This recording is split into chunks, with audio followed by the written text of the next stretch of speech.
Hello everybody, and welcome back to the Silksong Steel Soul 100% guide. This is part 2, which is Act 2 part 1, if that's not confusing. So we are going to cover the first half of Act 2 roughly, maybe a little more than half. This section is going to take a little longer than the last one, probably closer to 3 hours, though if I'm way off you can make fun of me in the comments. Our main goal in this stretch is going to be to acquire as many less dangerous power-ups as we can before we tackle the truly dangerous things. I say less dangerous because everything in this game is dangerous. You can die to any random enemy if you let your guard down long enough. So, with that being said, let's go ahead and dive right in.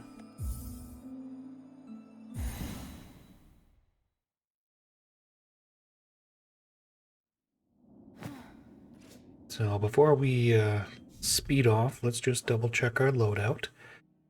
Right now we want to have that. Don't want the shell satchel on yet. We have nothing else to equip. The main thing is to make sure we have Threadstorm on. Okay.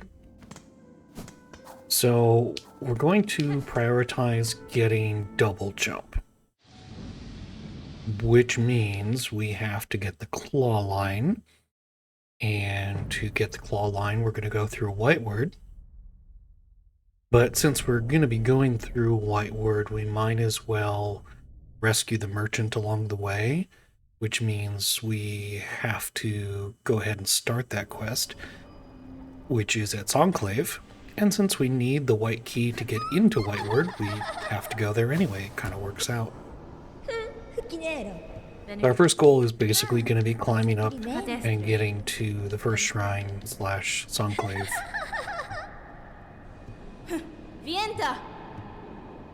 And along the way, we're just going to kill a few guys to get some rosaries. We've got one stretch coming up pretty early on where rosaries are going to be really tight and we want to make sure we have enough.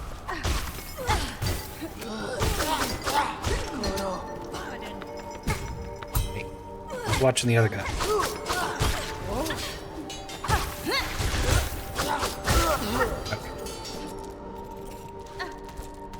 We are going to duck into this area here. You want to do this right now. You come back later, it ends up being one of those scrounger guys, and I hate those.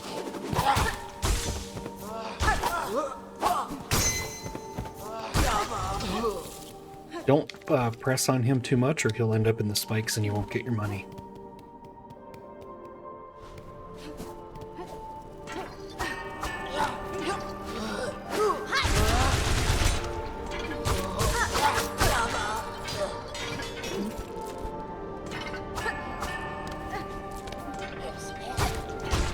We're not going to kill every one of those guys we see because they're kind of obnoxious and our nail's pretty weak. But there are a few we'll go after.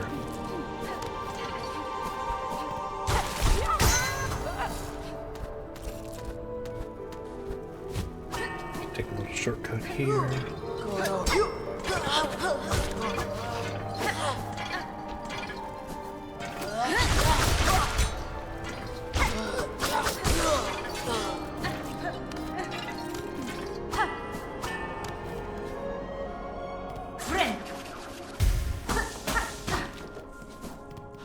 As usual, we can start that rotating, leave, and come back. Get it moved. When we get to the top, we'll hit the lever again so it's in the right orientation when we come through next. And just blast through here, ignore those guys. Don't bolt into this room or you just run into steam, so... Very, very, very important here.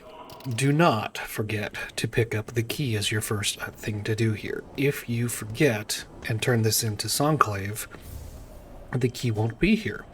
And the merchant will have the key, but the merchant is missing. So you'll have to go rescue the merchant, come back here, get the key, and then buy the key. Not that I've ever done that. Right. Rondaga. Oh, cacho. Oh. Sagran. That's fine. Natamis. Ah, Elos. So we need the Songclave wish wall to show up. To get this to turn into Songclave, we just basically have to leave and come back. Since there's somewhere we have to go very quickly for one thing, which we could do at any time, but we're going to do it now. We're going to head up to the terminus.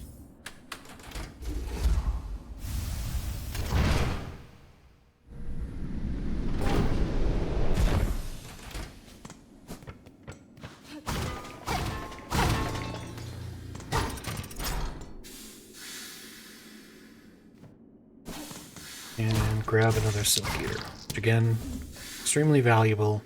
But we want to get as many of those as we can.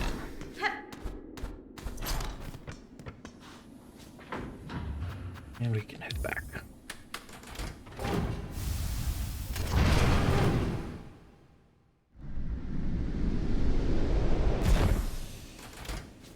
Again, we're going to do like another title card skip here. Just come on down, leave this way, right back in. And that should keep us from having to wait for the title card to disappear before we can interact with the board. We're going to do a donation.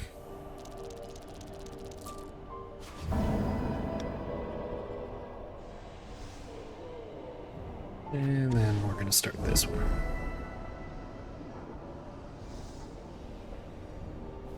Right, and we'll talk to this guy once now. You have to talk to him like 5 or 6 times. So we might as well just trigger that dialogue now and get it done with.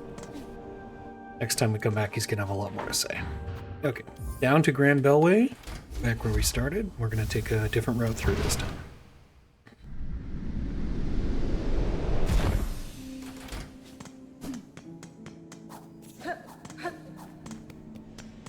Feel free to take any of those benches if you're hurting or you used a lot of your daggers.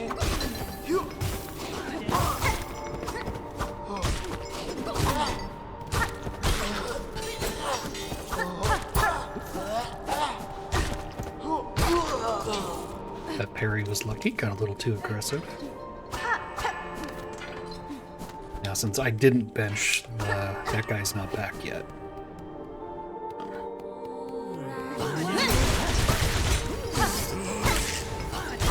One good thread storm and then just be ready to pogo.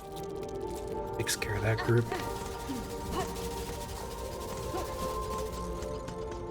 And a couple more guys here at the end of the hall.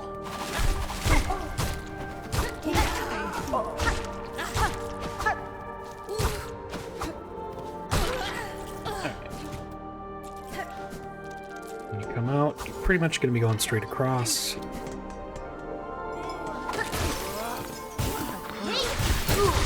That was a little high, but we got some hits in.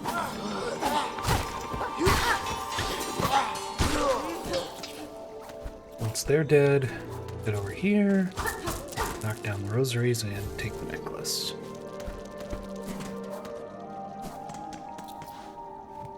Me offende?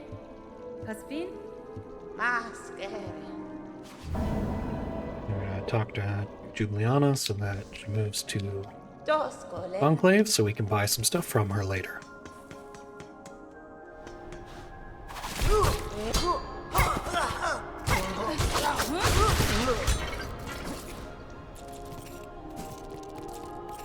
And into Whiteward.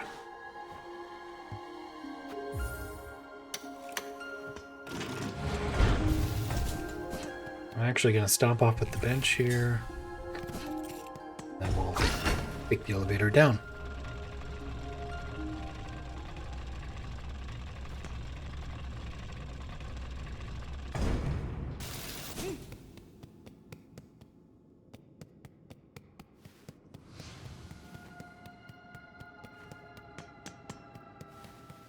All the way to the end, climb up, and then there's just a few hazards in the vents here. 2 steams, climb up, saw blade, bat, another saw, drop down. Pick up this guy. He usually floats up high enough for you to dash under. And they, well, it's just a hit. Don't engage him though, just get past him and move on. Here we're gonna climb up, And since there's a bench right here, it doesn't matter that we took that hit. But the important thing is we're going to summon the elevator. Stop halfway down. Now we're going to summon the elevator back to the bottom and get out of the way again. This is a little trickier for climbing up. But, you should be able to pull it off.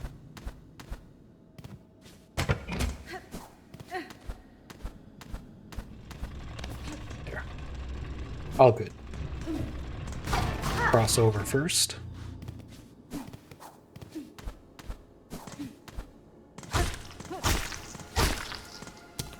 Another Silk Eater. Alright, the big guys in the next room are kind of dangerous. They can kill you in 3 hits, so take them seriously. Couple hits. Big high jump to get over them when they charge. Just, you know, don't be fast, don't be reckless. Watch out for these spike pits.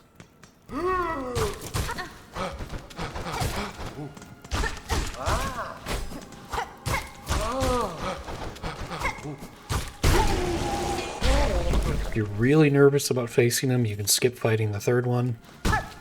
I'm going to for the extra money.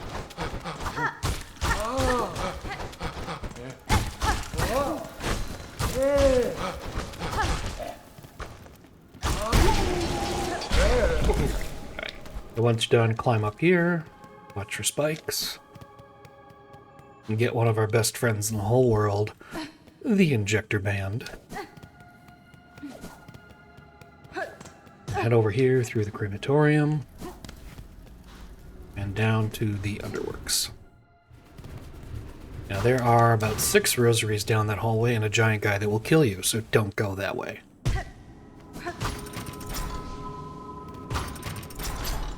Drop down here. First we're going to head right for a minute. Take a leap.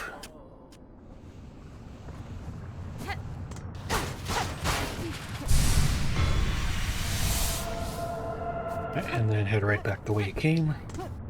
That guy shouldn't even wake up. He's too busy napping on the wall. And we're going to drop down here for some extra shards. We will max out before too long, but it's good to have too many than not enough.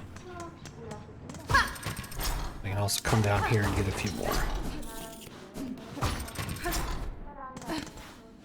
At this bench, we are going to swap to the Injector Band and the Magma Bell for the next stretch.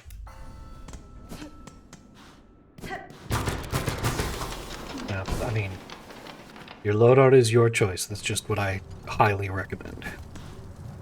So, kill your way across here, and now we're gonna basically just float down through 4 of those guys. 2, 3, 4. When you come into here, you want to make sure you have enough silk for a thread storm. It's going to be one of the only safe ways to get out of here. So, with those 2 popped, you can dash the rest of the room. Just like that. And then be ready on the way out to clear the exit. Easy.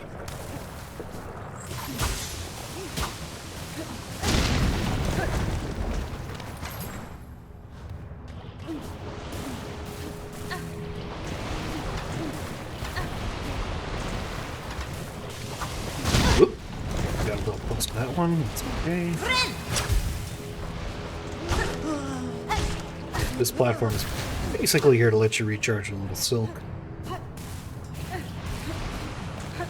Stop here. Hit that guy once.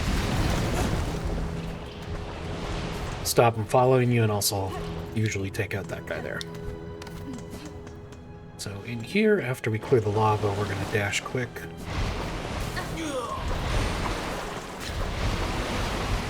And usually that guy will kill himself on the lava coming out before we even Get out of here. Okay, do better than that. But that's okay. We want, again, to have enough silk for a thread storm here. So hit this once. Let the guy drop. Notice he swings as he comes down, so, like, you know, don't stand next to him. You wait for him to swing and then jump in and do your thread storm.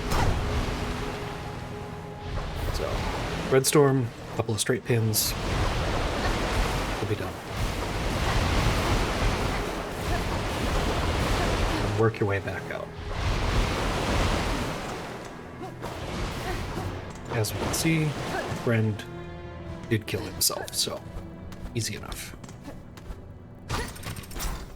There is a little silk above there, but you get a full refill at the end of this run, so you can take that nice and slow. Once you get here, you'll get topped off.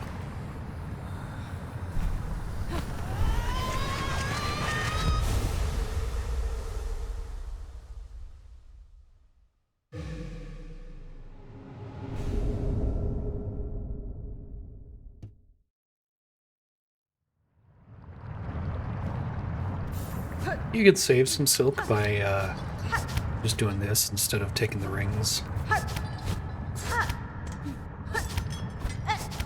Up to you.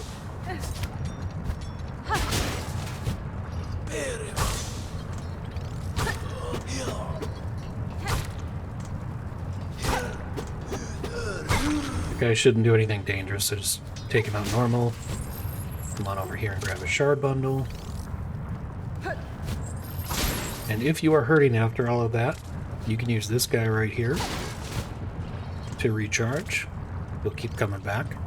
Once you're full up, head on over here.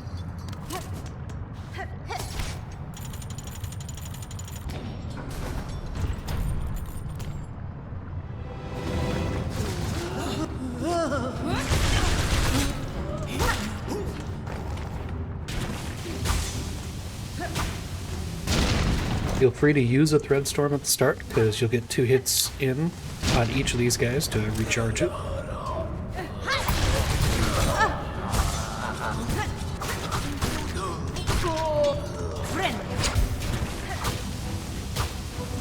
You want to try to catch those 2 in the middle as much as you can, and then focus on the one you hit the most. Follow up to take him out quickly. That guy, same as before. Red storm and 4 straight pins, and then we're done.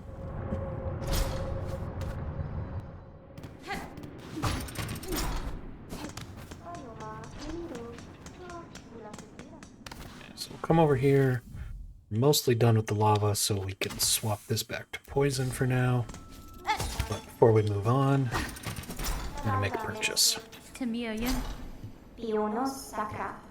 Magina Fora.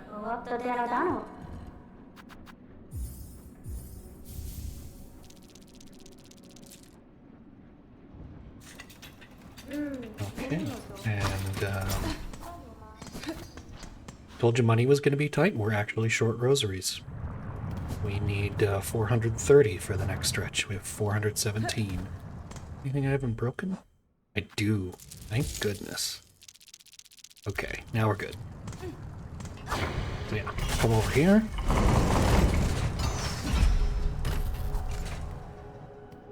Unlock this for 80. And then we have a 350 purchase to make after this, but first we're going to head down and get another spool fragment.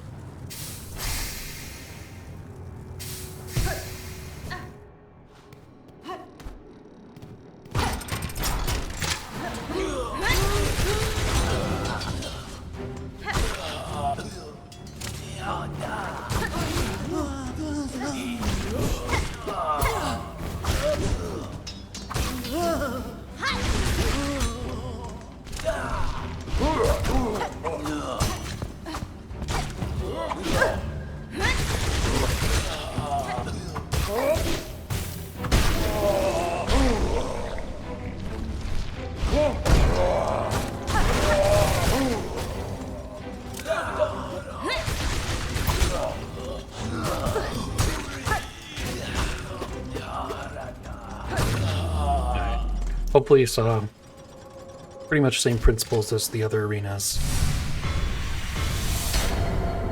Combination of guys is even basically the same. But yeah, hope that made sense. Do open this gate. We're going to use it more than once. But we can head back now to the ventricle we opened up.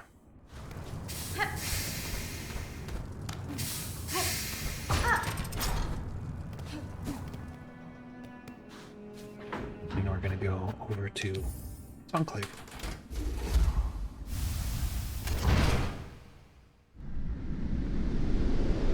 First thing we're going to do is talk to the caretaker, because if you don't, he just won't stop yelling for you, which is really obnoxious. Ahoy!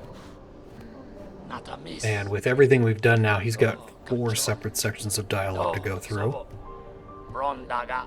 He's going to complain about the pilgrims, he's going to talk about the merchant, he's going to talk about Hornet's origins, and then he's going to go on a dialogue based on what we saw in Whiteward. Ah, Elos. Hironare. When he's done with that one, we can leave him be for a bit. Talk to Sherma. If you don't talk to Sherma, it won't trigger the Balm for the Wounded wish later on. And then come on over here. And we're going to buy the Ascendant script before we head to Mount Fae. Okay, as you can see, only 100 rosaries to spare, so yeah. We definitely needed to do what we were doing. So, throw on your new purchase. And that should do us for now. We are going to go back to the Grand Beltway. And take another different path away from there. So we're mostly just heading over to the slab, but along the way we're going to do a loop in the coral chambers to take care of some stuff for later.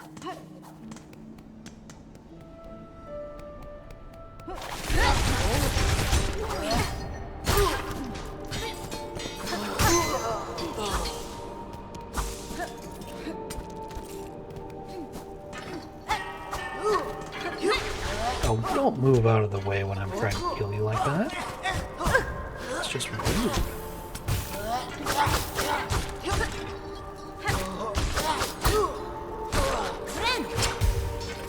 Hopefully you see what I mean though, like, any encounter is dangerous.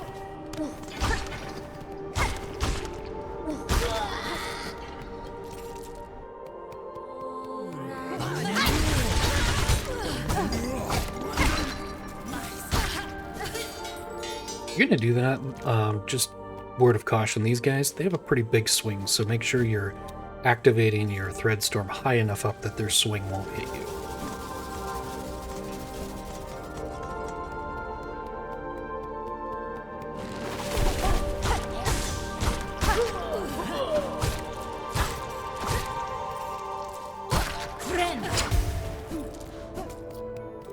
Alright, this time when we come out, we're gonna go up.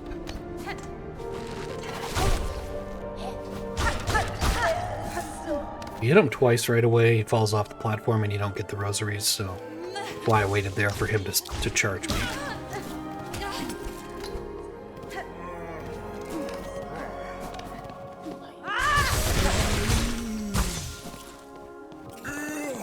This guy also likes to run off the platform, and I'd rather have his money than have him dead. Well, I'd rather have him dead too, but I want him dead with his money in my pocket. For this part, I like to do these guys one at a time. Our thread storm can't one-shot them yet, otherwise we just do them both. We're not in a hurry. It's okay.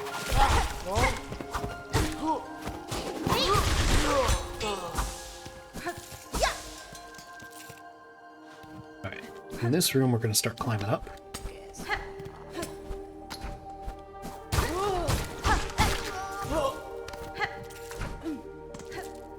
Head over through this door. Now this room is actually more dangerous than it looks. Do not try to get in a fight over this spiked area. We're gonna just take that guy out. Once you set the flea free, this guy will show up. He's actually easier to aggro, so bring him over into here. And once he kind of passes the lip here, you can start stabbing him, so.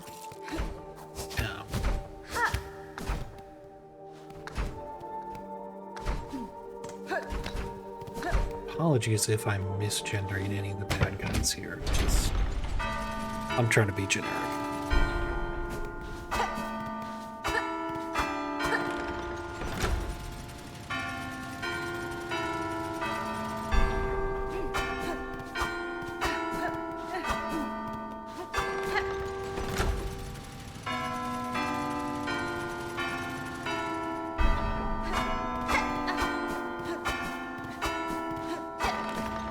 Once you play the third tune, you can leave and come back to get the piece without watching the whole animation like usual.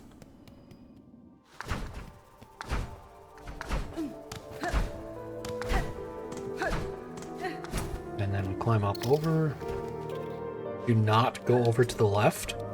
If you see Grindel in that cutscene-ish thing to the left, he will steal a chest that we want to open later.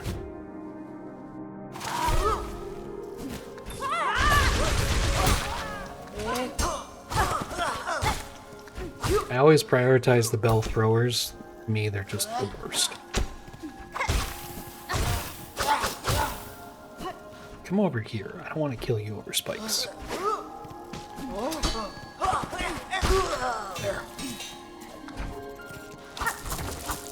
Alright. So you got those.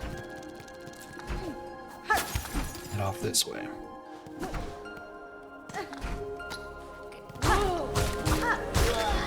Down.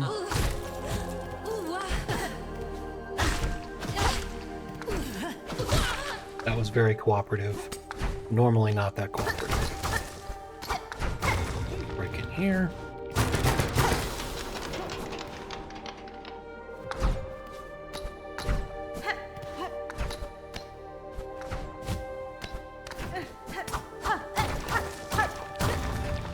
And ride that vent up straight through the middle.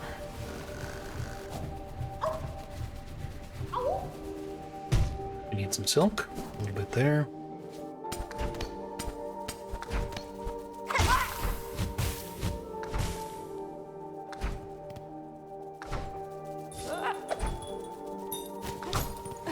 So yeah, basically antagonize that guy and bring him down here. Don't try to fight him over the spikes. And if that guy lets you go by, great. You just want to open this door and go through.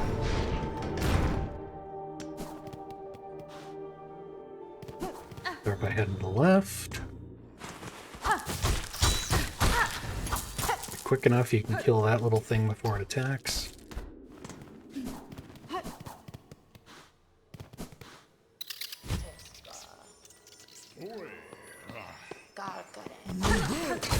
These two, you never know quite where they're going to be when you land, so float down carefully and then take them out.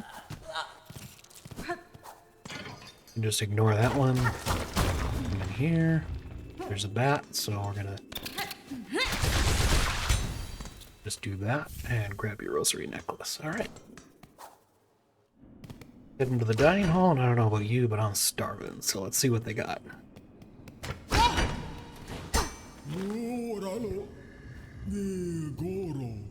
Wenera.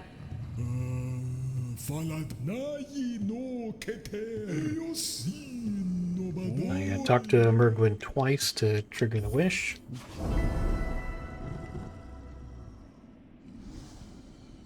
Nesvir.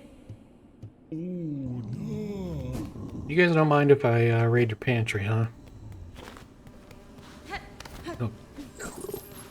Oh, never mind. So, hop up in here and grab Silk Eater. Sir, your compressor's on the fritz. Your food's all spoiled. I could call a repair bug. Yeah, never mind.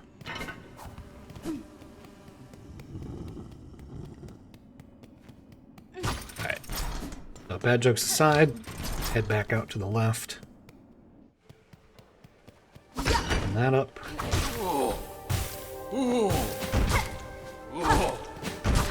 You could just walk past this guy, but as usual, I want money. These two are still dead, because we have not benched. And this time we're going to head straight across out to the slab.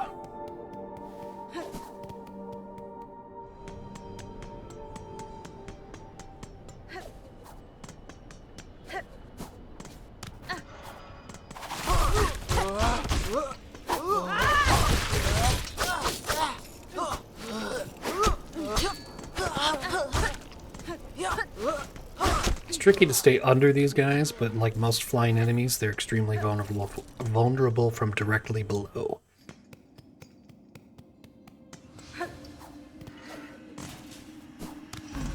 Up here, there's 30 whole rosaries hanging up here, and we want them. That's right.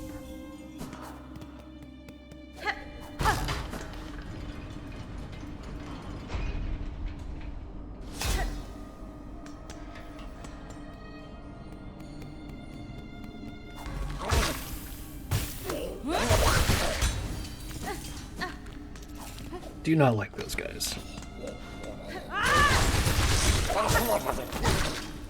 So that does some damage and knocks down this shard bundle right away.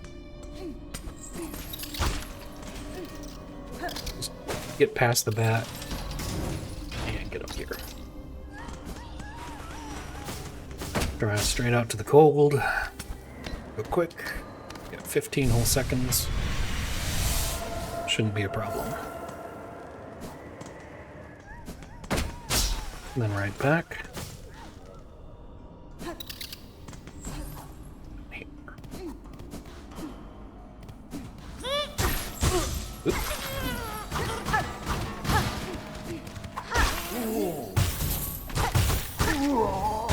Nice thing, a straight dagger there will usually poison both of them.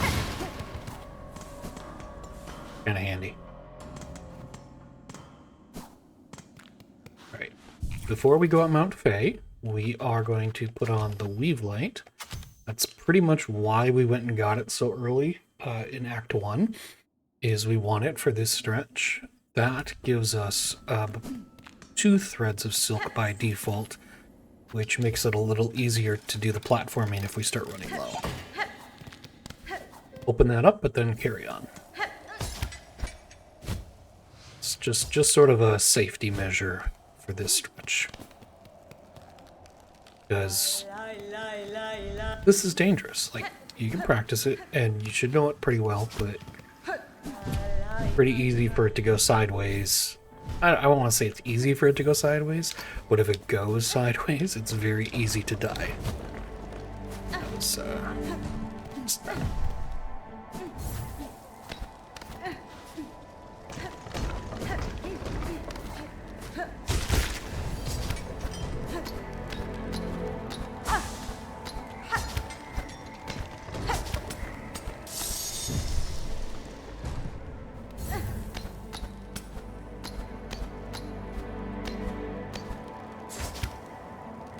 no fancy tricks here. We're just following the path up the mountain that the game has provided.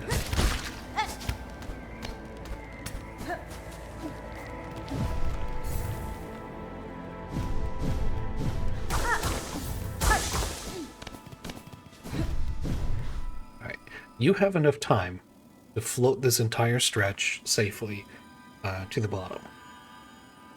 But if you don't want to do that, and you know where the guys are, you can just dive around them. See, that's why you should float. Don't do what I did.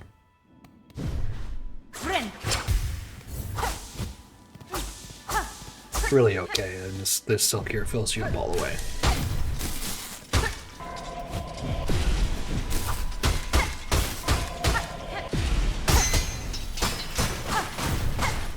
Do that guy carefully. You don't need to be taking 2 masks of damage right now. Ooh.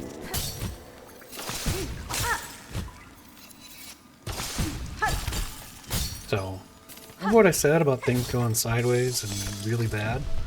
Well, that was almost really bad. Not really sure how that happened, but...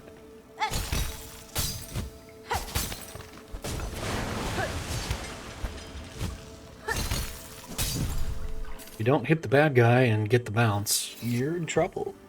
So don't miss.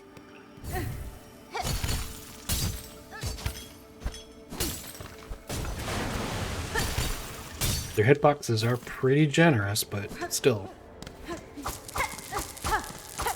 If you come out of that in really bad shape, you can go down and unlock the bench and use it. We're okay, we got full health, so we're just going to carry on.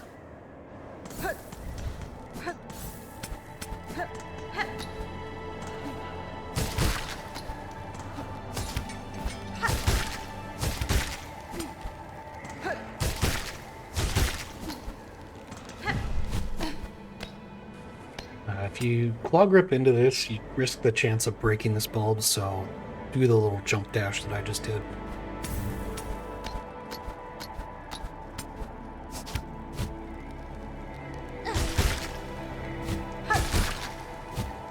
That one guy, as you come out of the tunnel there, is really easy to miss because you're not close enough. So do let yourself float just close enough for the shot first. Now, when you get here, you're going to recharge your silk. This is pretty important. The next stretch is possibly the most dangerous, so you want to have at least a full heal on you. So if you took any damage, heal up as well, but definitely fill your silk. And just to make sure you do it, I'm going to sit here and make you watch me do it.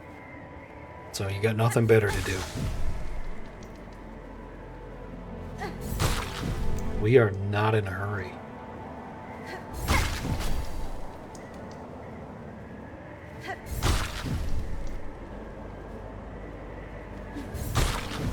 And speaking of not being in a hurry, you do not need to hurry this drop here.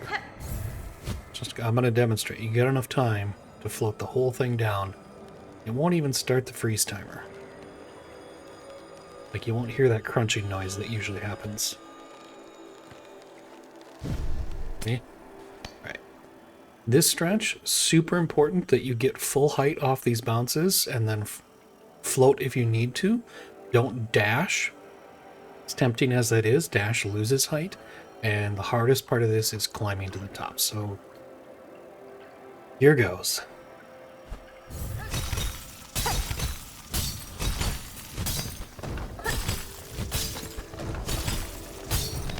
Okay, that went very well. Now, we're going to get the flea up here. At least I am.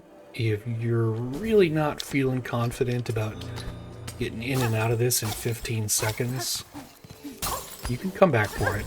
But, okay, that's actually not a bad. I was going to say, when you get the flea coming out, floating back to this platform without landing back down there is probably the trickiest bit, but it just hit the spikes. It just takes you back here. That's kind of nice. I almost recommend that. Okay, that was bad.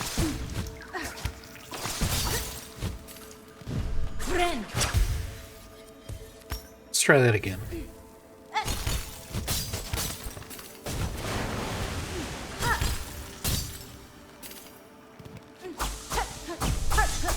Thankfully, we can recharge after that, which is very nice.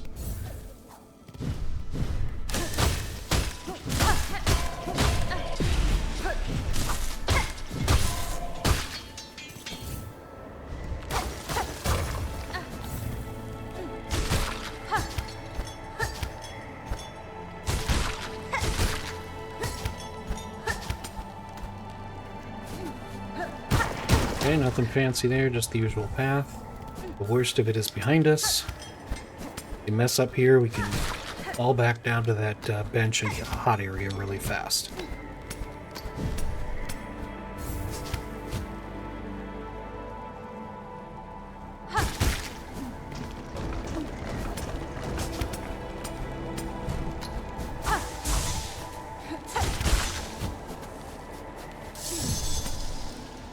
That stretch is a little tight, especially if you stop to get the silk.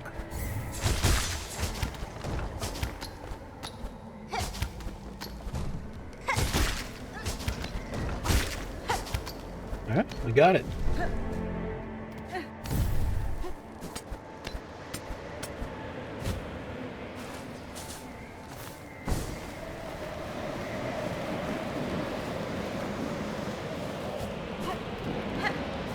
If you're low on silk, you can just read this and it'll let you play without actually needing any.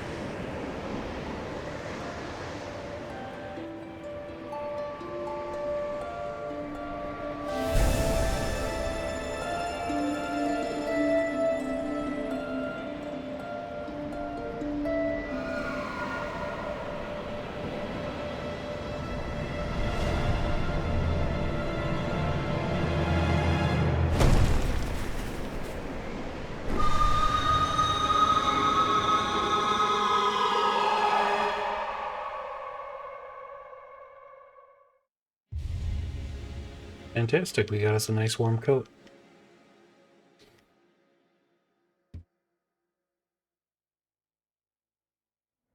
Now, friends, I know it is extremely tempting to just run and jump off this edge, but don't do it. Run off this side instead.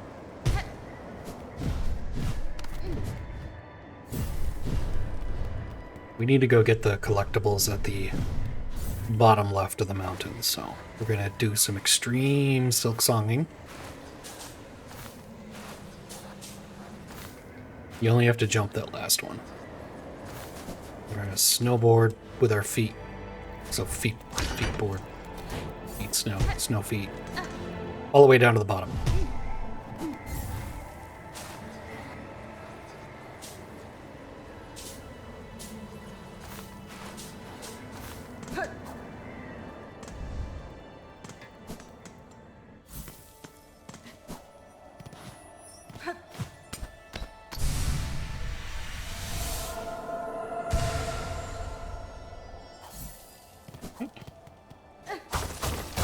And then come on through here, get a few rosaries, and the memory crystal.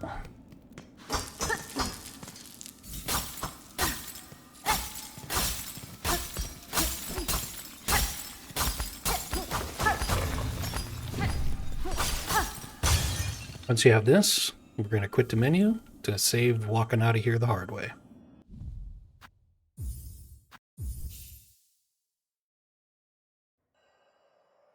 Okay. We can go ahead and fire back up. And here we are, back at the top of the mountain. Now, I know it's tempting to just run and jump off the edge of the mountain here. So go ahead and do that.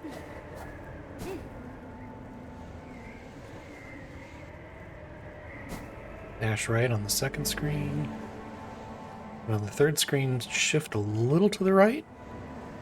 And after you pass the spikes, go to the left till the third bar. And then you can go back this way. Go ahead and call your puppy here. We'll pick her up in a second. First, we're going to go grab this flea. And let's just break these. And we're not going to make any changes to our loadout here at this point. So, we are going to head to the marrow.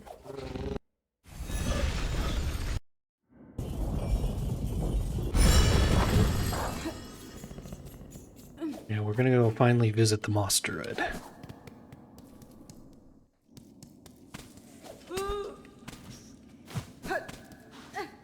Grab those 3 rosaries, very important. Actually important though. This guy will follow you, so just make sure to kill him. And then get our last moss berry here. Drop it. Spit it out. There you go. Okay. Now we have to talk to the moss druid several times. That's fine. Yanara. First we're going to promise a wish. Then you'd think we'd fulfill the wish, but no, we're actually going to get some stew first. Then we can fulfill the wish.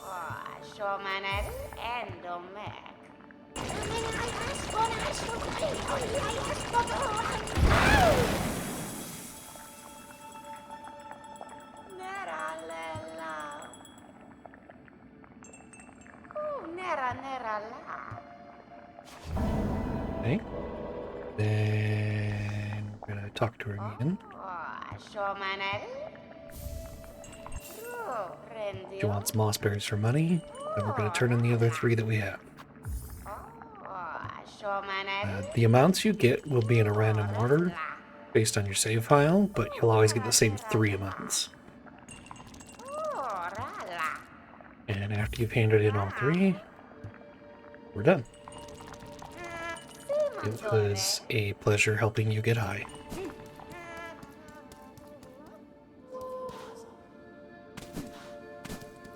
We're going to head back to our girl.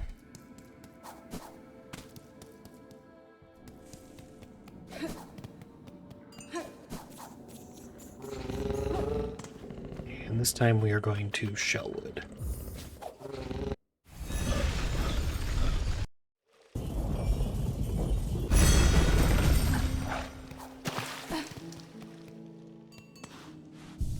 Up there.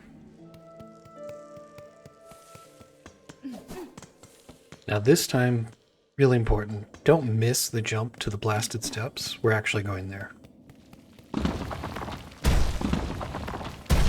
But before we climb that part, we're going to go all the way out to the west.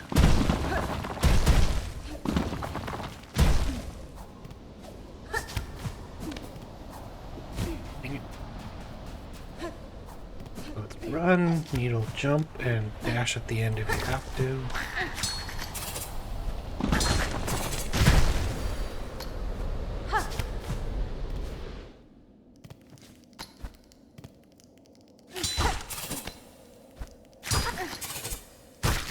Watch out for that guy.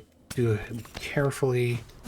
But you also want the silk, because we're going to use a thread storm to take this one out. There we go. Right here. Pause for a minute. Don't get hit by that. Very easy too.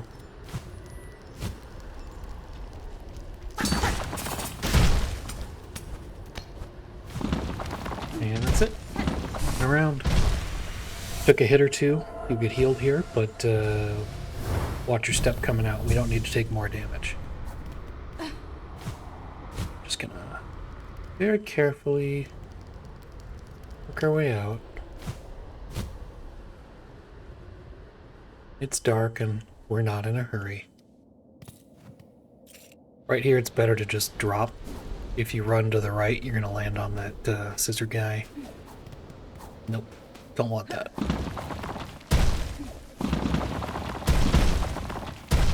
And now we can climb up here.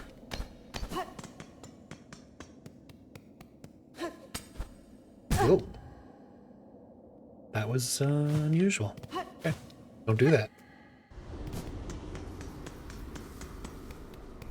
Alright, we're gonna use a little trick of geometry.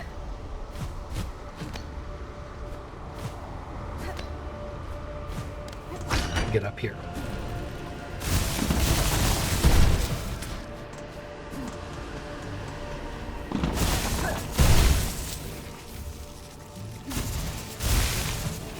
Do lower that platform because we are going to use it the second time around. It's just a little more consistent for when we're carrying the rasher later. Chakra. Get up here. Go over.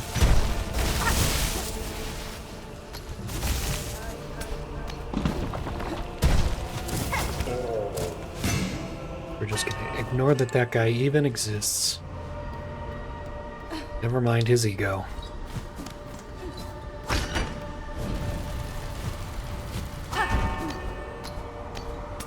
You can wait for that cage to come down. I'm just showing off. Right. Over here we are going to unlock the bench first and then the bellway. Then we're going to take the bench.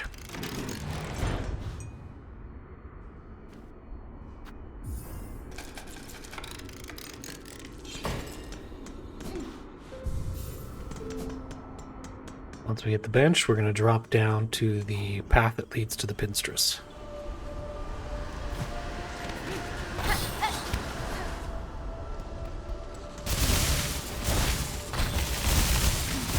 First, we have a date with some great conch flags.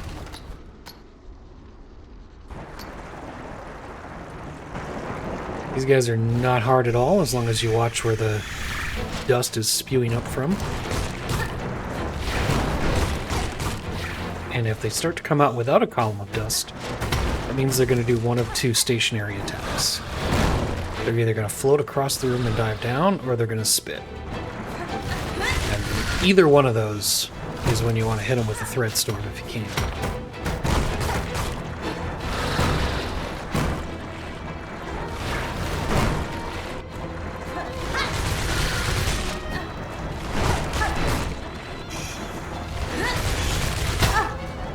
Okay, don't stand in the way of the projectile, you know, kind of silly, but it's fine.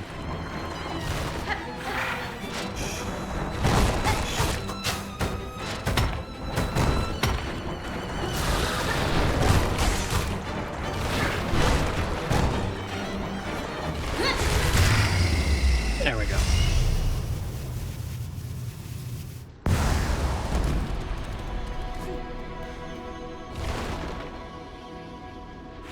Oh, buddy, don't be upset. You'll have your chance to get murdered.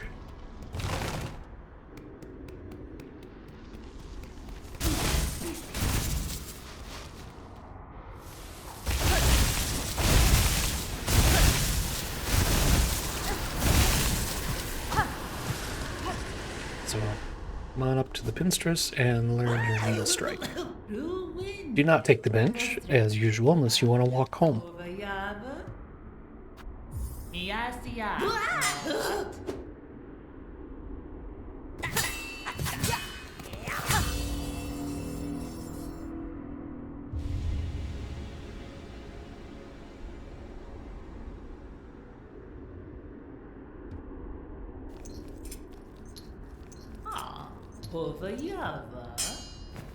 Okay.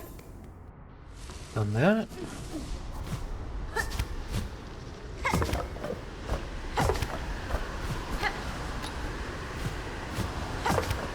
Catch the wind just right, you can shortcut this area, but it's not a big deal if you don't.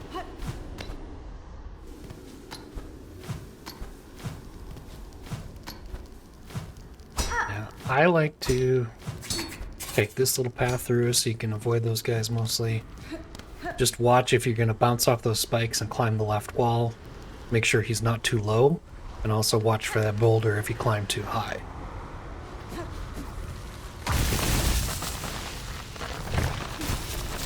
Here we are at the Sands of Karnak.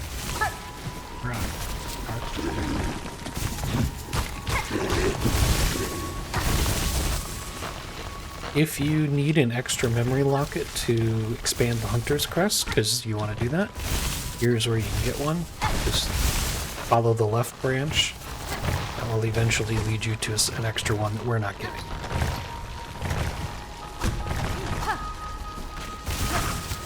At the end of that run, be ready to do a quick Clawline. Otherwise, this guy gets in your way. Just stay down. Okay. Yeah, so from that last platform of the last branch, you want to be ready to Clawline over before this guy really gets going and kind of blocks you there. Get over to this platform and then you can take them both out.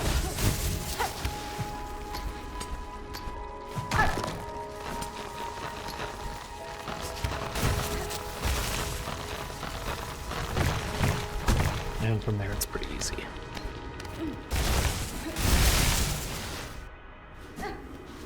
We can open this up now, but we're not going that way just yet. We're going to come over here. Say hi to Shankra.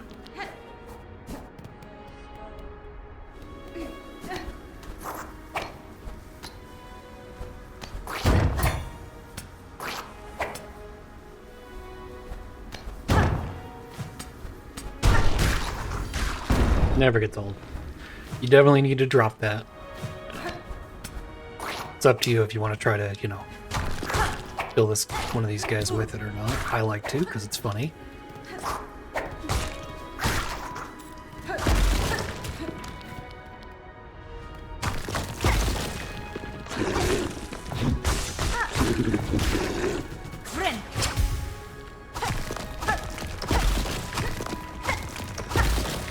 Oh. nothing really fancy here. We're just gonna work our way through the path. Most of it's pretty obvious.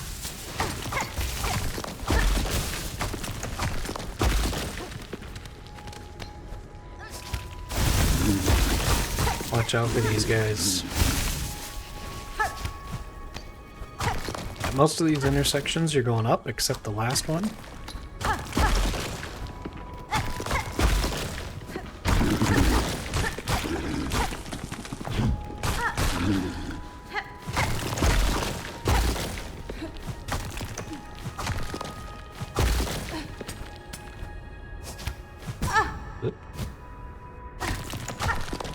Here you can just bounce down until you break this open.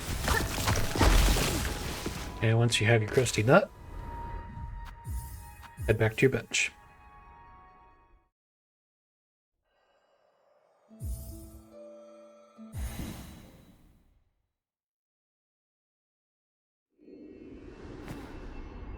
Okay. Go ahead and call Ira, but we're just putting her there for when we come back next.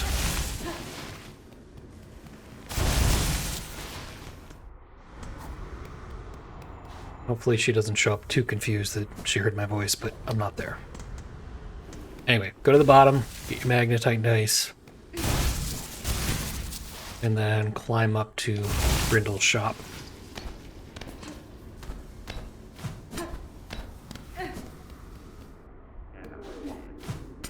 The only thing we want to buy from him right now is the crafting kit. Buenera.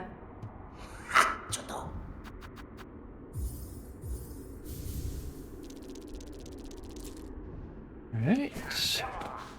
And we're going to come out and continue to climb up.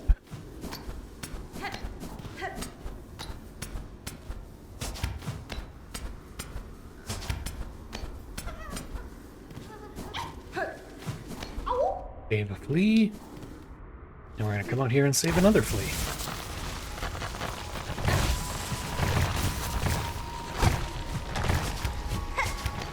If you chose not to wear the weave light here, you're going to need to build up a little soul for that so you can throw 2 spears in a row. Silk. I said silk.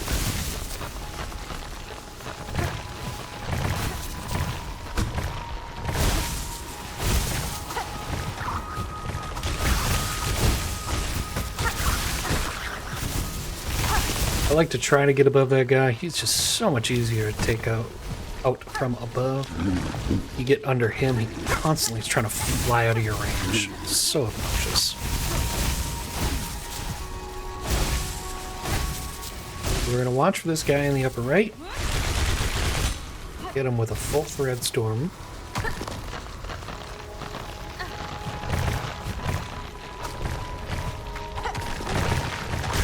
Okay, that was sloppy, but we got him. The goal is actually to land on the platform and throw a straight pin at him to finish him off and get him out of the way. If it looks stupid and it works, it's not stupid. That was stupid. Alright, come down here. We are not going to take the bench again unless you feel like walking home. Or if you're really in a sorry state. I mean, don't be a hero here.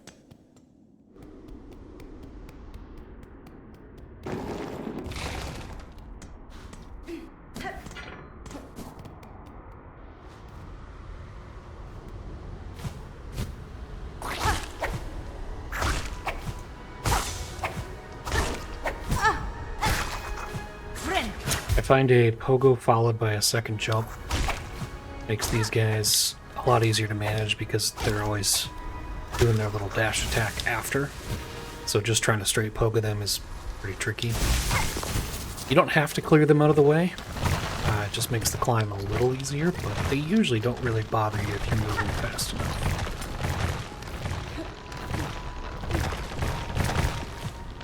Just follow the path up. And here we are. And if you need it, you can climb up here for a little extra silk. Now we just gotta get across this.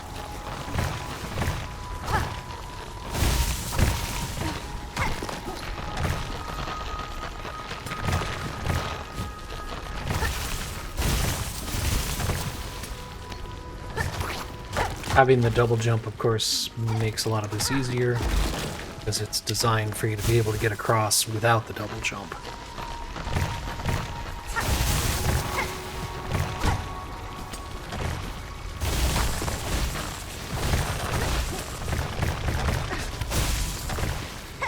Alright.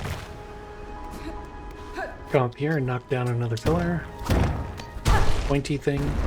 Those do become damage objects once you lose them, so don't be in its hitbox when you make the last hit.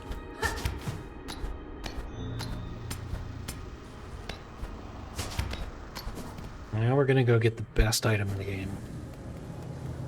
That's hyperbole. It is really good though.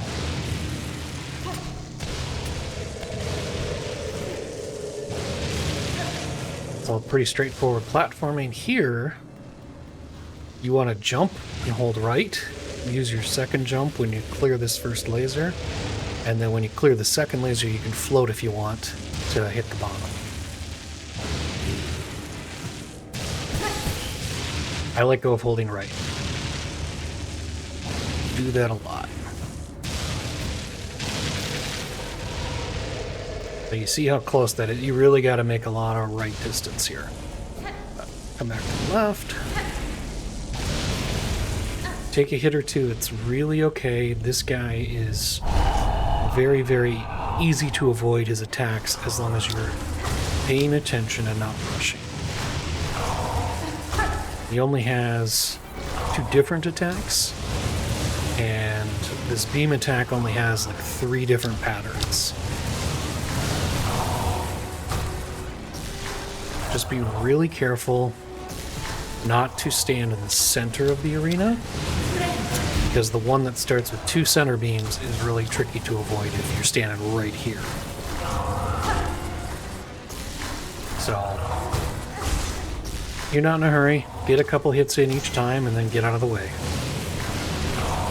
Even if it's only 1 hit, that's okay.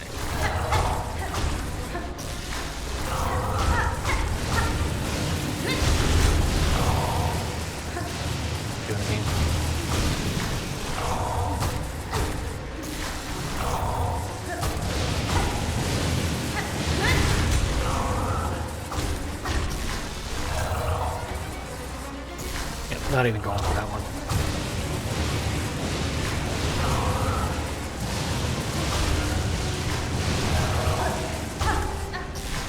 Oop, a little too high on that one.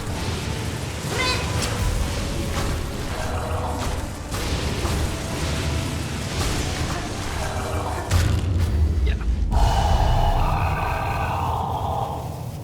Really, really basic attack patterns. Very easy to deal with and dodge. Up. Then once you have that, we can go ahead and quit back to the bench.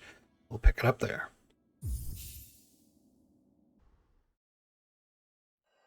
Okay, now that we have a bunch of good items from getting our double jump, we're going to make some progress in the Citadel finally. I'll go ahead and head to the Grand Bellway.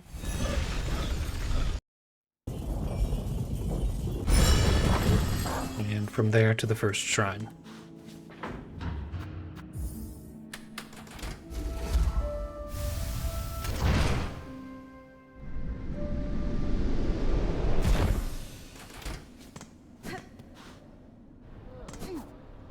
Here, we're just going to stop at the wish wall quick and start the balm for the wounded, so we have that on our queue when we get there. Otherwise, we're going to stop here and put this on that we worked so hard for. This should be a pretty good loadout for a while going forward.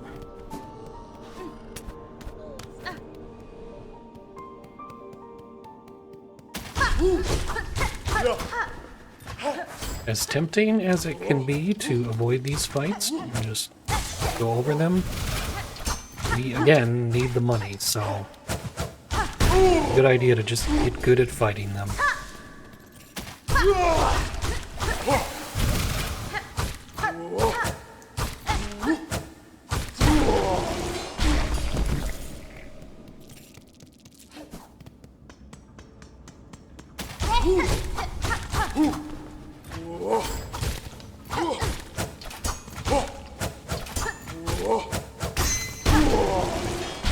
Don't already know, the Cogwork dancers have individual health pools, so you want to pick one and stick with it. I prefer to stick with the one on the right, just because in Phase 3 it's the easiest to track for me, because it always moves first. Phase 1 we can kind of rush. Phase 2, when they get faster, we're going to be a little more careful. And he always moves in the same pattern at the start of this phase.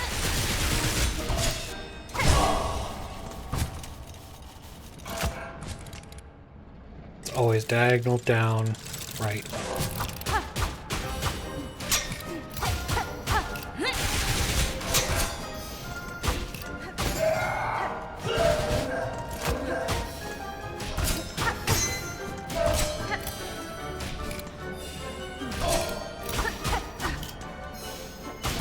Get in your heads, but your priority is being safe here. Especially in Phase 3.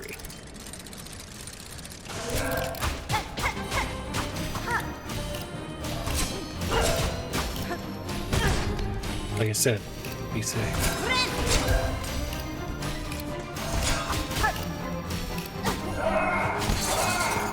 If they come together, they'll always go back to the side they were on.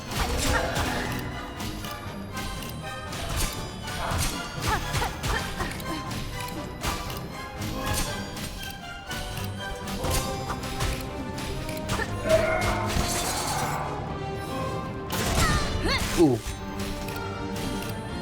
Their reach when they land is bigger than you think.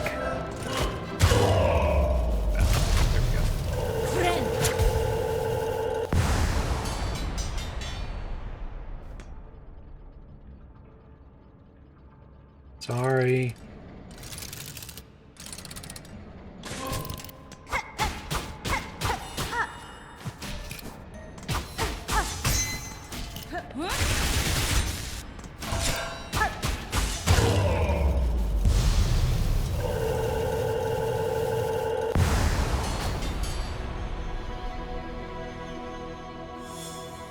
And that was our 100th kill. How about it?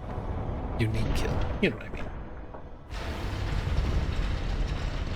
You can quit to menu and reload to skip this turning animation. It's not worth it for me, but because you still have to go through all the dialogue after.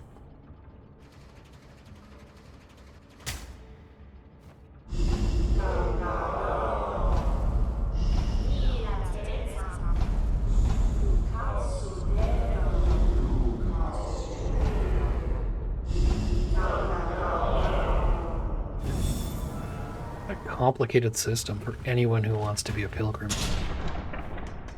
Coming into the Cogwork core, drop down to about here, and then go right back out so we can skip the title card.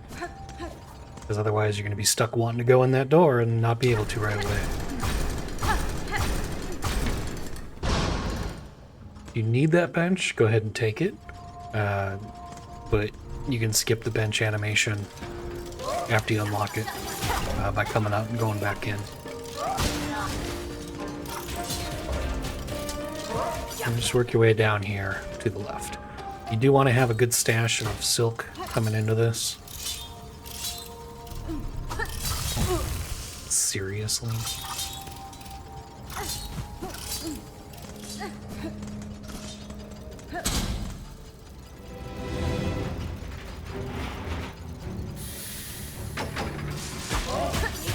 Two hits to knock him in, another hit to knock him in.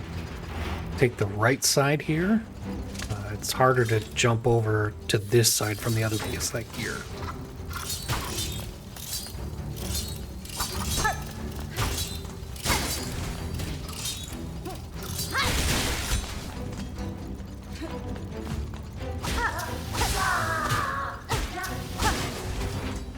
That's pretty straightforward, hopefully.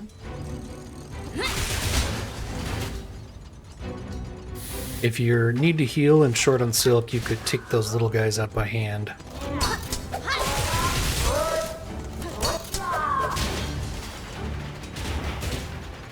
Same here. If you have the silk and the health, fine.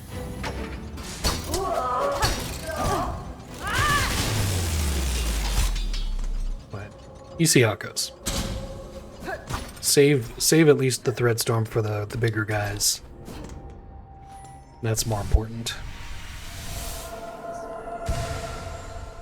And we do want to open this door. We're going to come back this way much later.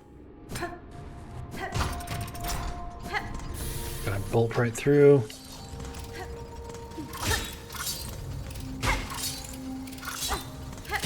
I'm gonna build up just a little silk here.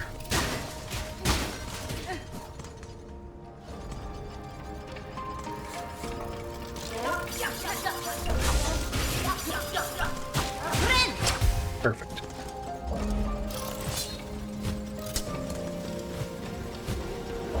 Alright, flip your way down to this platform. Get him out of the way. Head to the bottom right. Now, because we have the Ascendant's Grip on, we can just latch right on here.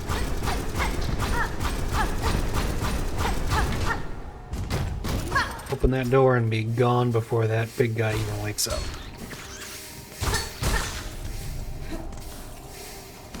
Down, across, and get another spool fragment.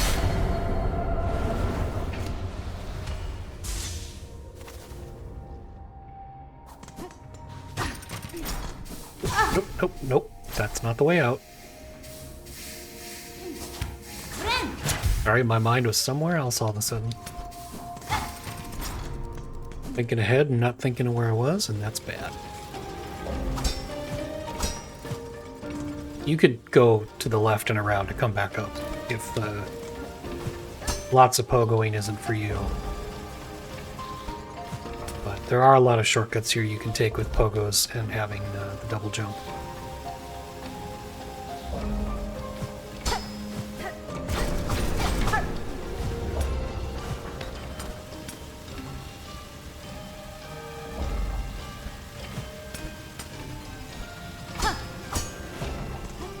This one you do want to open. And then we're going to climb up here. You don't need to open this, but it's a good backup just in case you forgot to open the last one I said to.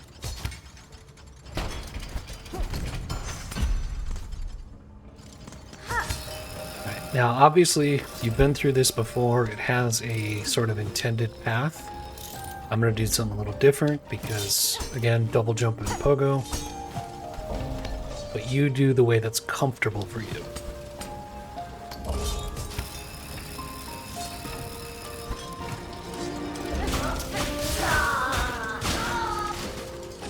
Come on.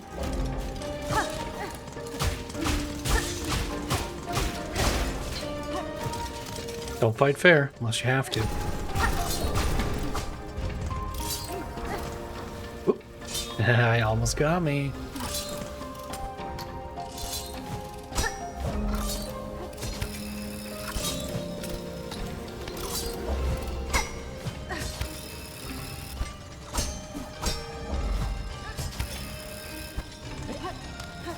The diagram for the order to hit these switches and how many times is going to be in the written walkthrough, like, checklist. But it's one here, one,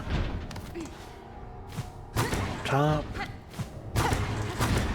two, and then the top two rows, 1, 2, 3, 2, 3, 2, 3. Across the top, then 1, 1, 2.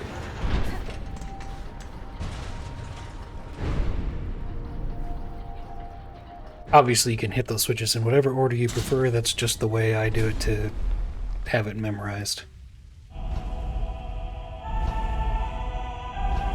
Why is Super Metroid starting?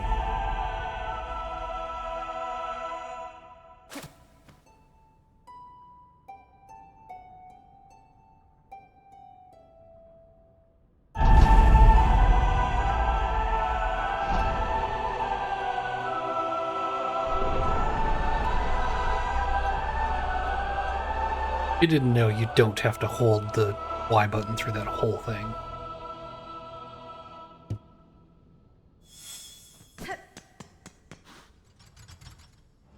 So to come out of here, we're going to drop and dash right, and then float. Fade to the right.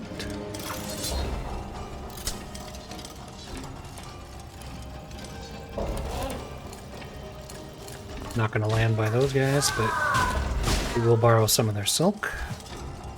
And then mostly we're going to just float down and a little to the left until we get to our exit. Brilliant.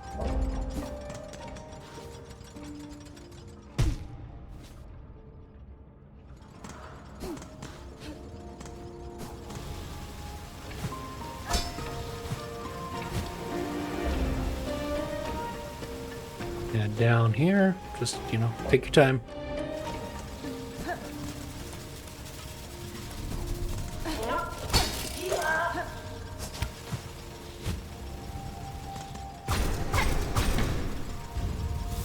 Alright, we already set this little gear wheel path in the right spot, but we're going to hit the lever on the other side, so it's ready for us next time we go through.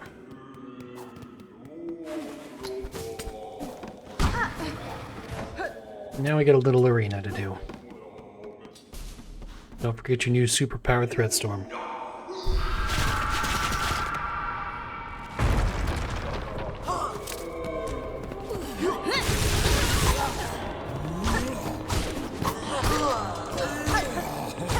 When you're down to only one guy left, if you don't get them all at once, use that guy to farm more silk.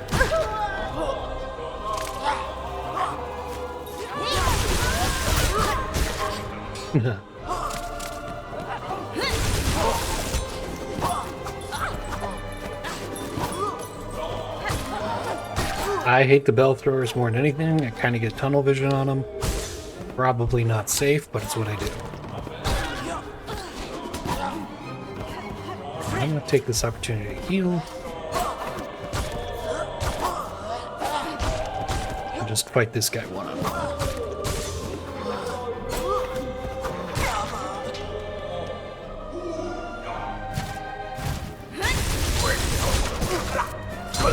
Should have done that a little higher, but then he would have just gone right under me. Just see it, full thread storm, and one hit, he's down. Don't need to hit that. It's fine.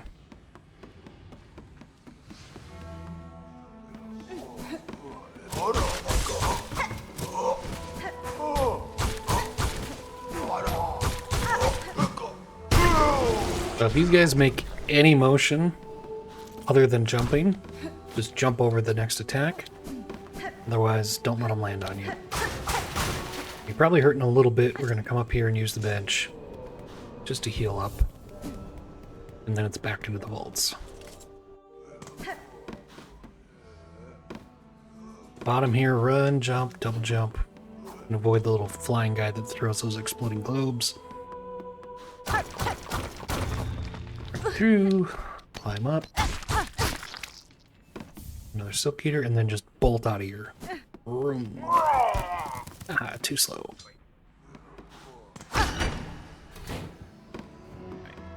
You're gonna go across the left, and not so fast to the right. Just get past that guy, don't try to engage him. Come on over here and hit this, because it's hilarious. And then go through the left door. Here you're going to climb up the right wall.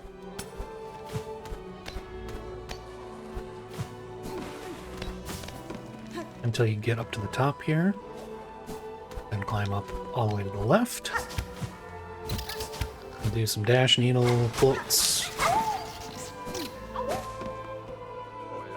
And then just drop down to this left exit.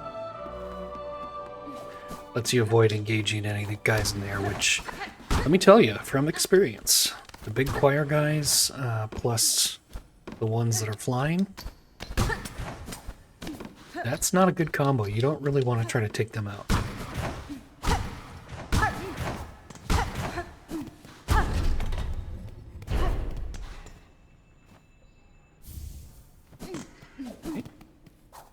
And after you got the pale oil, head back the way you came. And I hope you noticed, I didn't hit that lever. Yeah, I avoided the temptation. Right. So make your way through this room, and then just dash straight for 2 more rooms.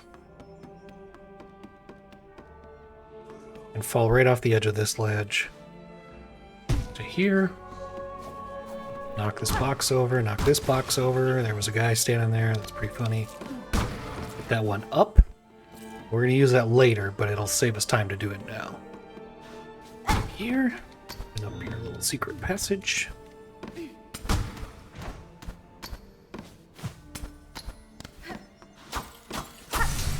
And grab another mask shard. Halfway there.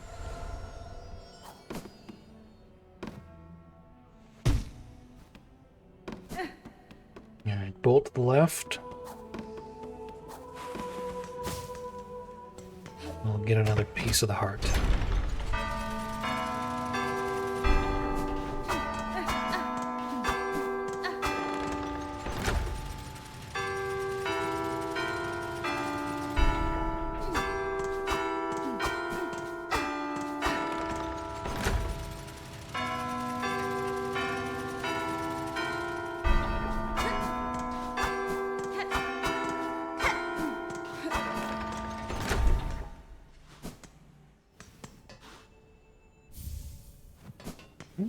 And there's a path you can take here to avoid another flying guy. You're just going to climb up this wall.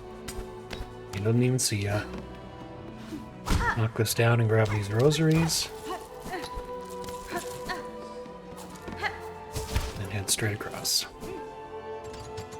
Drop the cap. Now because Hornet is a fangirl, we're going to take Trobio's quill. You don't have to do that. But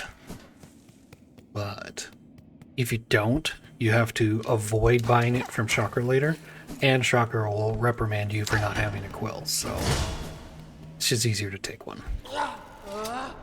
Head out back to the Bellway. And we are going to take this to Bellheart.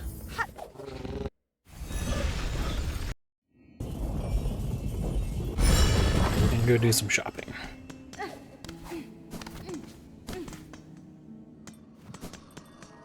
First, we're going to stop here and donate.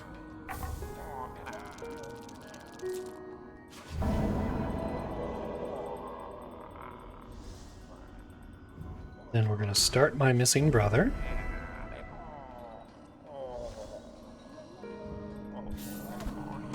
And go visit Scrounge.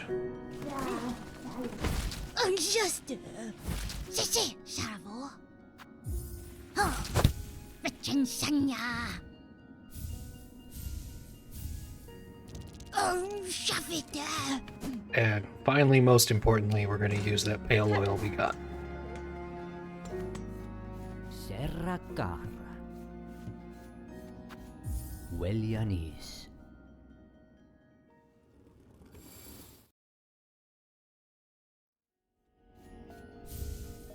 Zazama. Magina Fora. Halama. Okay. Head back down into the Bellway, and this time we're going to go out this bottom right exit.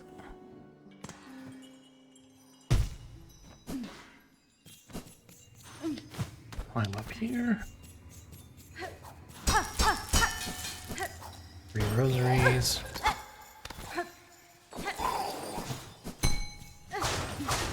Open that up for later. Don't just plummet down this, because you do not want to get caught by that guy.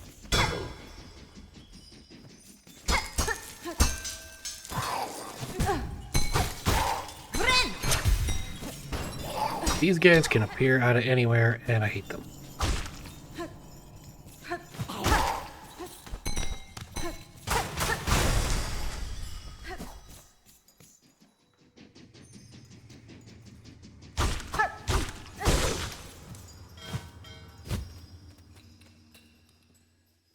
That floor will collapse if you land on it, so will this.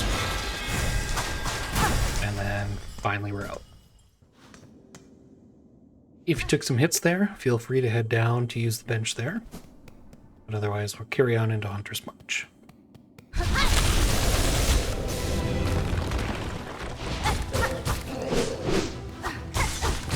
He's gonna swing, get away. If he jumps, go under him.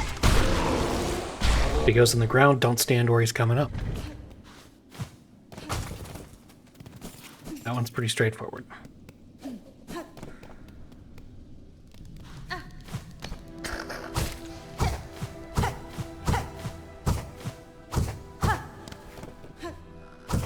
First thing, climb all the way up to the left here and free this guy.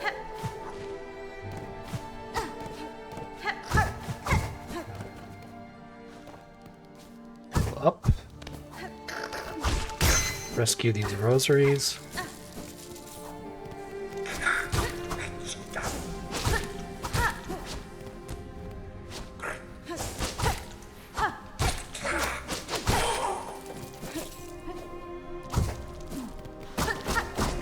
Rescue this necklace.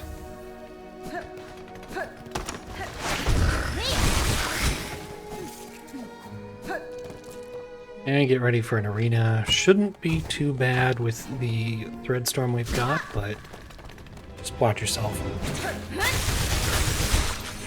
You definitely Threadstorm that guy, because your next wave gives you 4 hits to replenish it.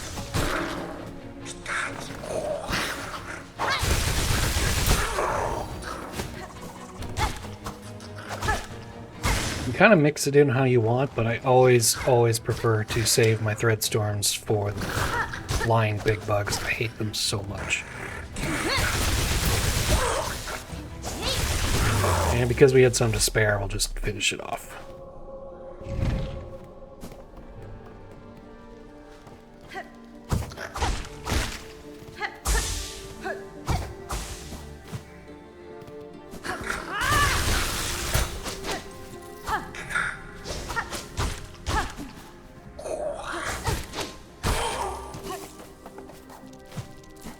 Probably are full on shell shards here, but if you need some more, there's some right there, and we'll also be going across some more pretty soon.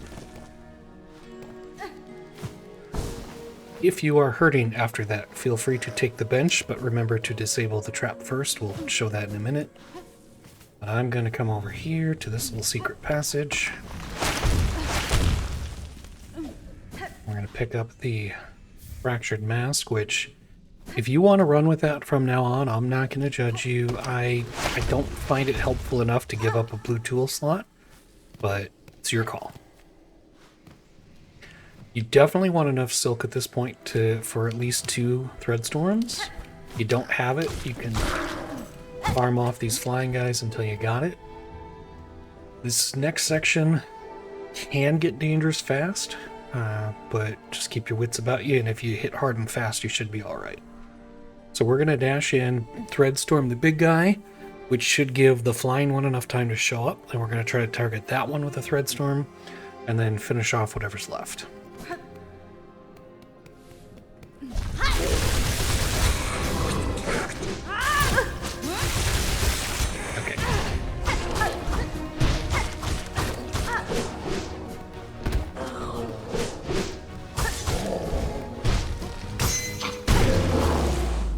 That went a little poorly, but we made it.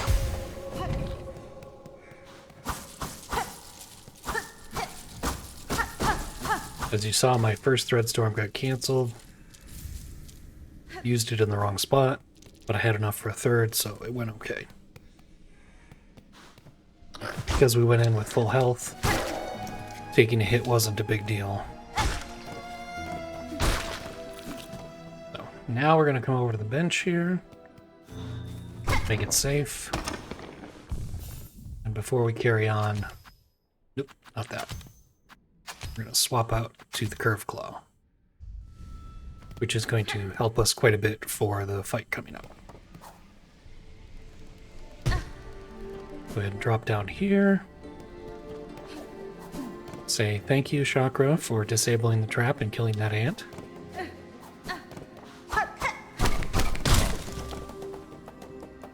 Grab this memory locket and then head up into the chapel.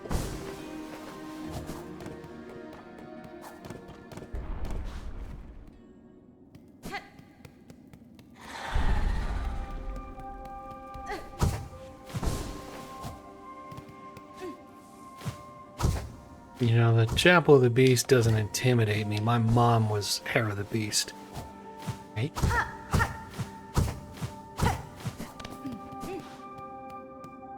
Look carefully down here. The floor collapses at the bottom. So you kind of want to go to the left so you don't land right on it. Okay. From here, there's that guy patrolling the floor on the other side. We want to watch him come and then go a bit. And that'll give us clearance to almost do this. Should have waited for him a little longer.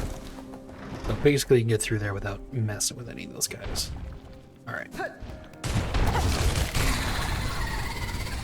Good curve claw will spend a lot of time with him on the edges of this.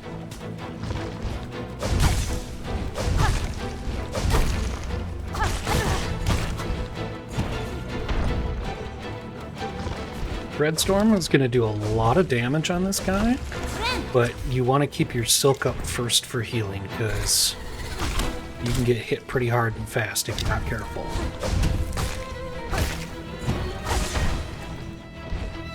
You also want to have at least a Dreadstorm in reserve in case he summons a big guy.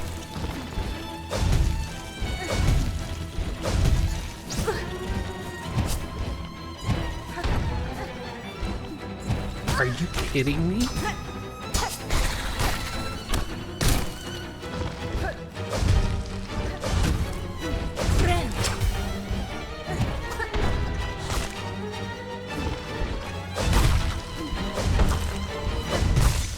You're being all kinds of rude today.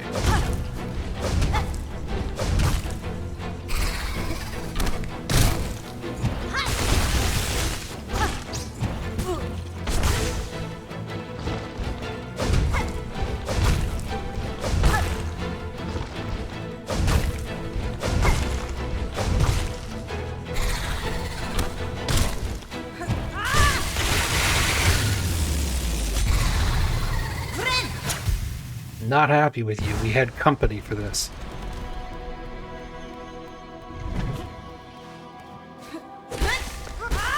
You see what to do, though. Like, there's plenty of openings to hit him.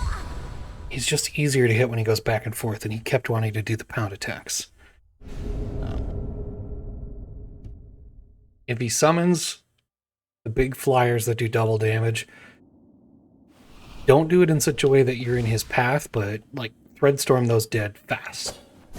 Because that'll hurt. Alright. Now that we got the Beast Crest, we can go take off the Beast Crest as fast as possible.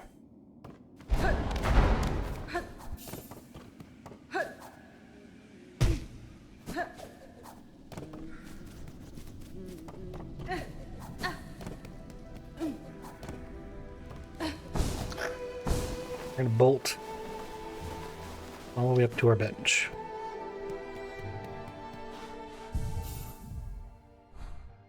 And swap that back. Now, I honestly think it's 50-50 whether the Deep Ducts or the Far Fields Bellway is closer. I'm going to go for Far Field because we opened the door. But it's really up to you which one you want to run to.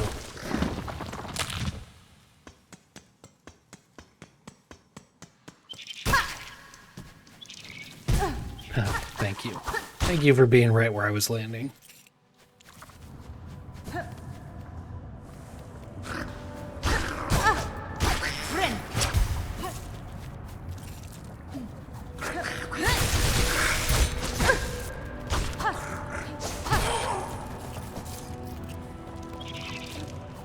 You do go this way, the upper... Except the upper path. Unbelievable. The upper path will take you out right by the Beltway, which is where you want to be.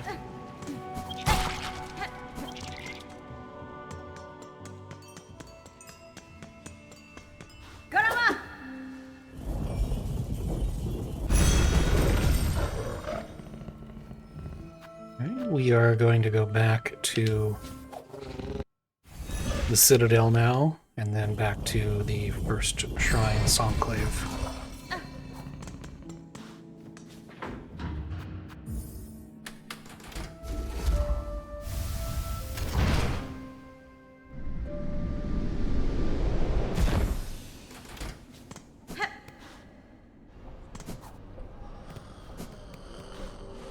Go ahead and take the bench to fill up, and we are now going to buy this mask shard.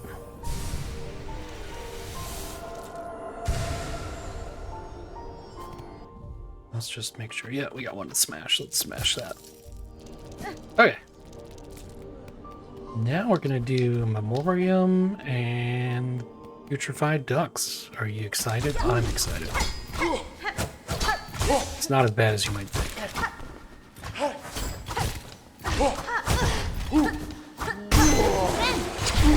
And if these guys are in our way, we're fighting them, we want their money.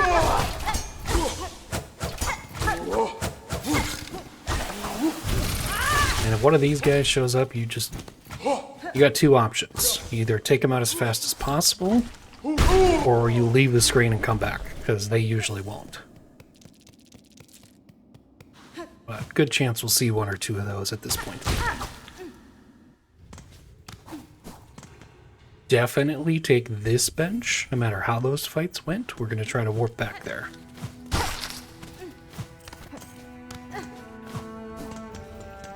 Because this is a nature preserve, we're going to try to get through this room without killing any of the local wildlife.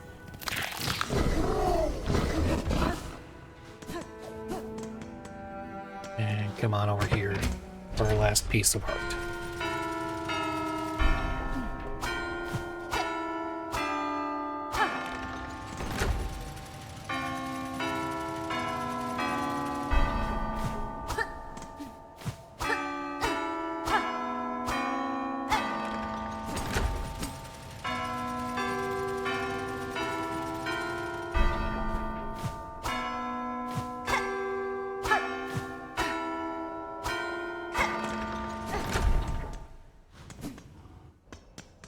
Now that we have that, come back out here and start killing the local wildlife.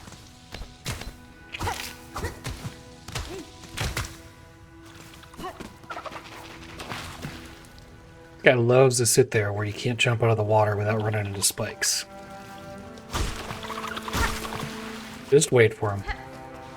Again, if you're in need of an extra memory locket, there's one down that path. A little tricky, but not terribly far down.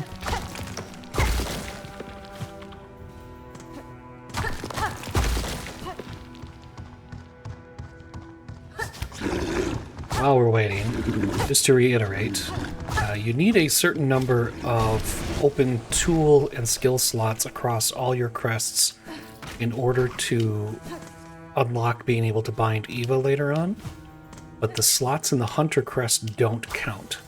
So if you're going to main the Hunter crest and want to unlock slots, you need to pick up extra memory lockets, because we are only picking up exactly enough to bind Eva and no more. Alright, so this is a little tricky. We're going to try to hit that guy with a curved claw and Threadstorm the one who's going to come in on this side.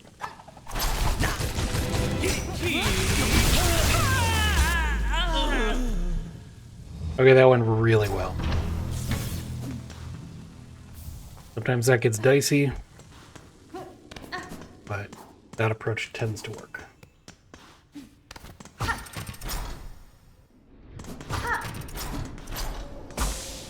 a little more silk here.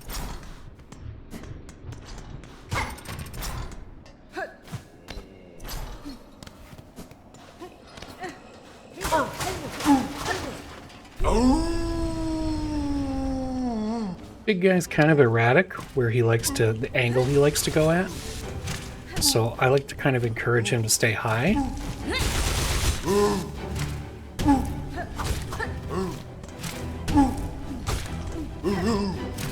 Yeah, see what I mean?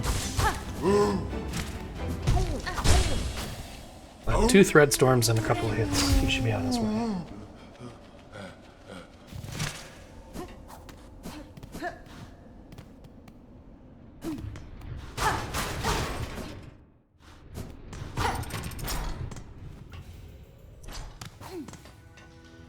Alright, and then we're going to go into the Broken Verdania. 1, 2, 3. Watch your step here. That ledge, like the way the camera transitions, you don't have as much ledge as you think. You're going to walk right off into the spikes if you're not careful.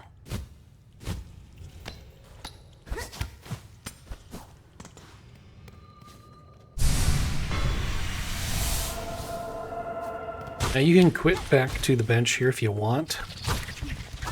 I prefer to work my way down here and get a little silk for the journey up ahead. Okay, that was, you know.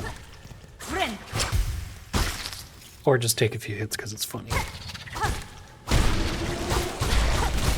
Still a net positive. Take the bench if you need it after all that, but we're just going to bolt through here again, and again, we're super respectful and not going to try to attack any of the local wildlife.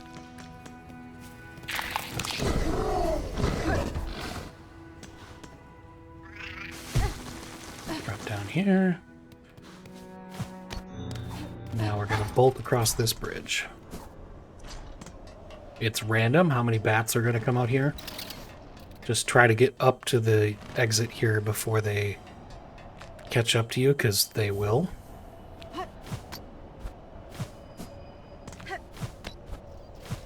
You want to start lower on that first ledge, otherwise your head hits the ceiling and you don't quite clear it.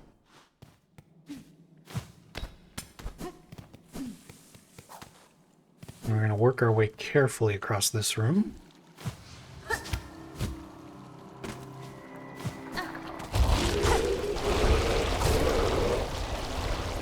So if he chooses to dash, go over him and bolt.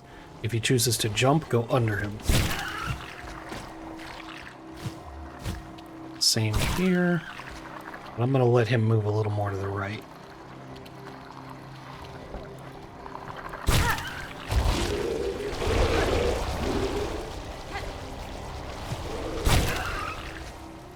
So over here, pick up our string.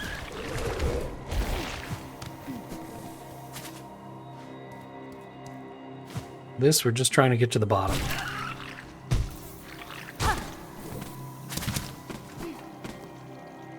And at the bottom, we're going to go left first.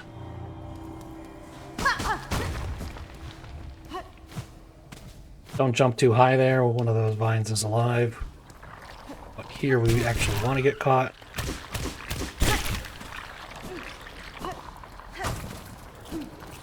Otherwise, we have to deal with one of the big moss guys, muck guys, in a very narrow tunnel, and you'll probably get hit.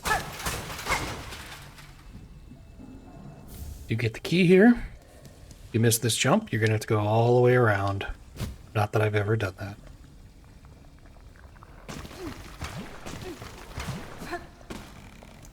Pop on in here, and we're going to say hi to the Huntress and promise to bring her dinner. Happy meals for the kids.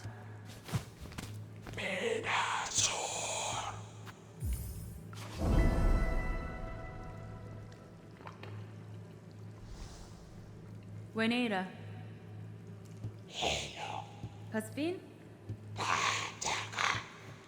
If you need the bench, you can take it. When this is all done, you can use the bellway to get back. It's just a little faster for everything if you can keep that Memorium bench as your respawn point. So here we gotta be careful. This fly sucks.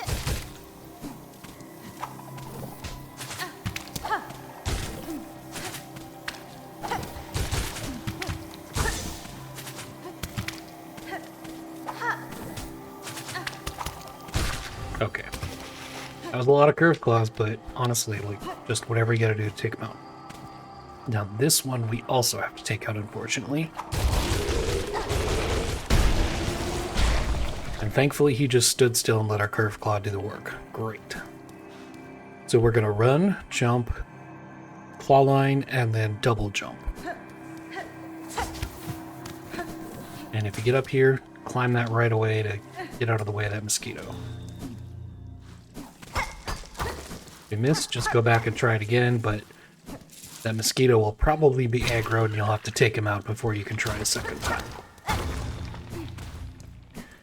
If you're hurting at this point, you can do this. Just pop out, smack that guy, come back in, rinse and repeat until you're as full as you want to be.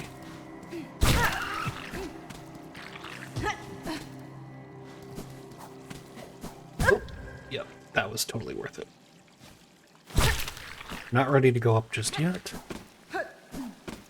This is actually the reason we're doing this entire loop right now, is to get the Wreath of Purity. Our ultimate goal is to finish the Taste of Farloom. And do that, we gotta fight the chef. 2, 3, 4. And the best way to fight the chef is wearing the wreath. 1, 2, 3, 4. Hold the button on the fourth one. 1, 2, 3, 4.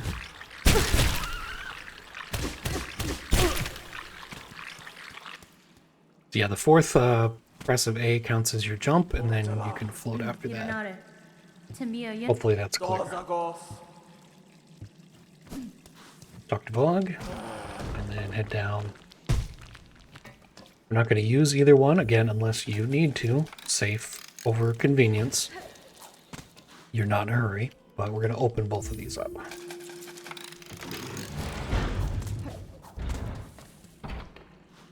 Once that's done, head back out and down, and we're going to go through that entrance we popped open a minute ago.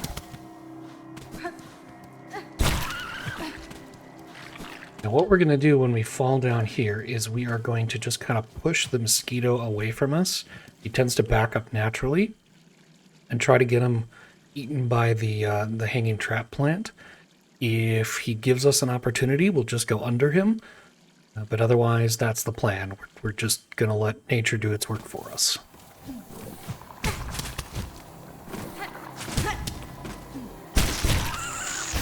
Hit or two is okay there. That's not okay.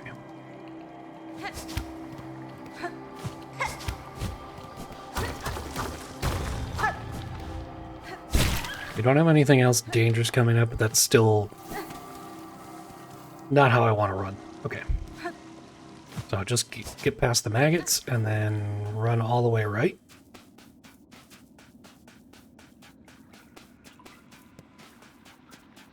Go for a swim. You know, and be sure to make little motorboat noises while you're doing this.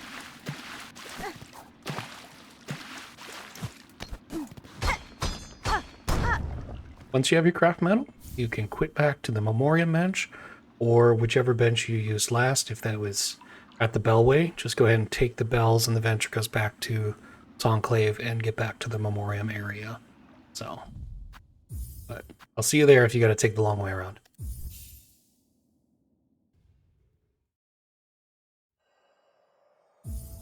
Alright, so since we didn't take an extra bench, this is going to take us back to the Memorium, which is where we want to be. We're going to, from here, head all the way over to the High Halls entrance, and as before, pick fights.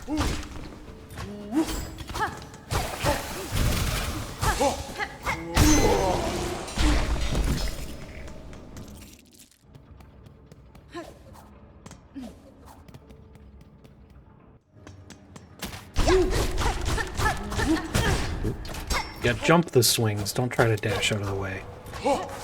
The spool attacks you can dash out of the way. When they swing once or twice, you probably won't get clear. You need to jump. And they do lean into those swings, so you gotta back up just a little.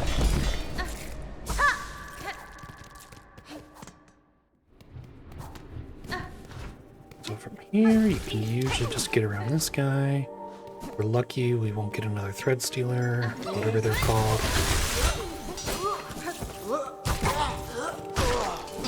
Looks like we got lucky. Alright. From here, we're gonna climb up this little area.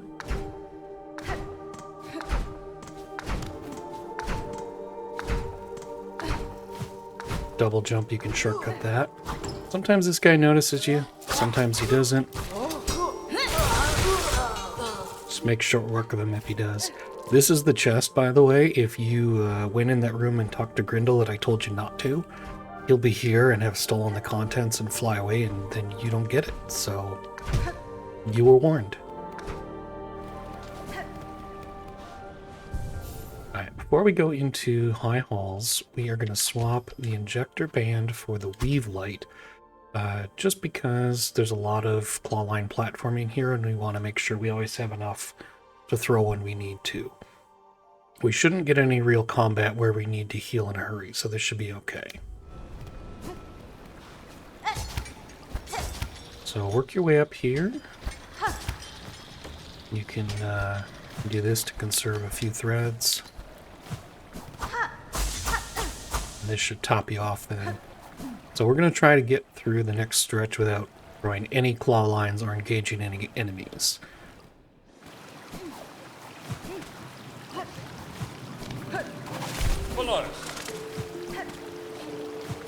So yeah, you see a dash jump followed by a double jump and another dash. You can get through there pretty easily. You can also climb this without throwing any claw lines. And it's not terribly complicated. We just want to go right to this top exit. So there's two of those flying guys up here. We're going to try to take each one out with a thread storm. You do want to make sure you're pretty full on silk doing this. It can get dicey in a hurry if it goes badly, so here we go.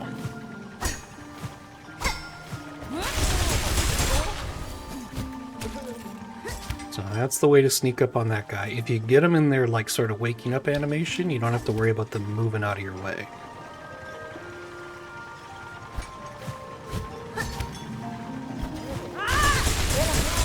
Yeah, and keep them pinned to the wall.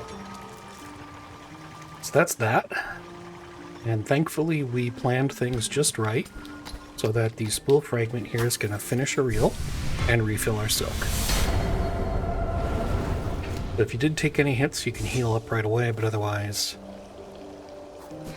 right back down where we came from. And then just cross here. So again, we are going to try to do this without wasting any silk.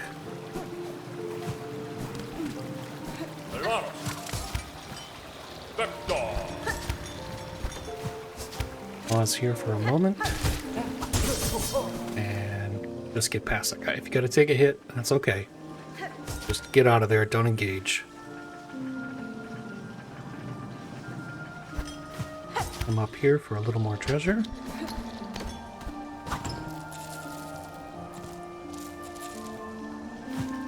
Again, don't run away from the treasure too fast. You don't want it chasing you through spikes and getting destroyed.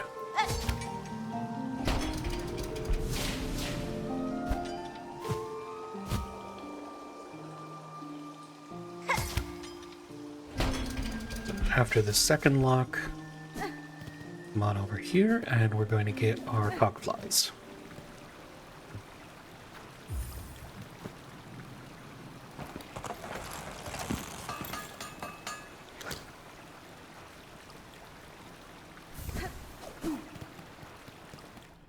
Once again, we are just going to ignore that guy and move on quickly. We'll leave him standing there. Fly in there, whatever. Grab onto this wall, throw a couple of curved claws, should take 3 if you don't throw too fast. We're just going to pop in here for a psalm cylinder, so head over to this second arched area, climb up, and when you get on the next level, bolt. Right past that guy who's going to try to murder you. Grab your psalm cylinder, and then head back out the way you came. Yeah, you might get hit by a bat, it's alright. Back to floating down. So when you get here, if you're short more than a mask of health, I'm going to say carry on to the bench and then come back. You're going to take at least one hit in this area, probably. So, be full. So knock this cart over to where the water's coming down, and also, yeah, take that, but climb on up into here. And we're just going to try to go fast here. We're not going to engage because that would be fruitless. Pass the first cart, and then start knocking the second cart over as fast as you can. And then up here. If you have a thread storm, use it. Otherwise, just knock that gate open. Once you're up here, you're safe. I mean, assuming you don't just jump into those, but you're safe from the bad guys. Once you cut that, you're safe from them forever. All of them are dead. So now we don't have to worry about those guys showing up in hallways or any of the arenas we're going to take on in the future, which is very nice. So, come on down here. And if you need the bench, take it, but open this shortcut. And take a moment, deep breath. We're not going to do high halls yet. We're going to come up here and do this door.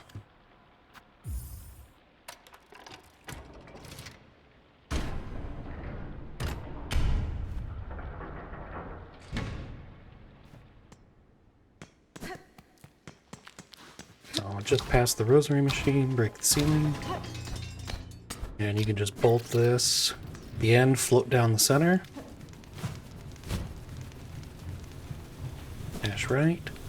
Here you're going to claw line in, and then move your way quickly past the really big guy who's going to appear. Get over the blades before he can catch up to us, so. Like that. We'll do the bottom part first.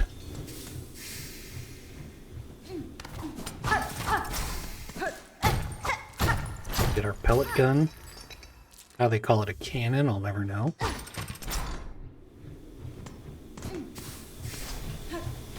And then we can climb up and loot the treasury.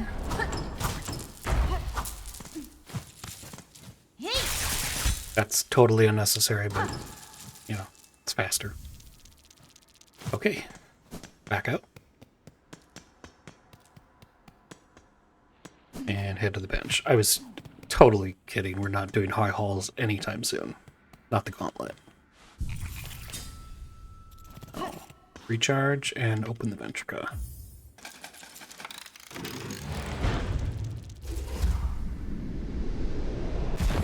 This comes in pretty fast, so it's not really worth leaving. We are heading to Greymore next, so we're gonna go to the Bellway and then take the Bellway to Greymore.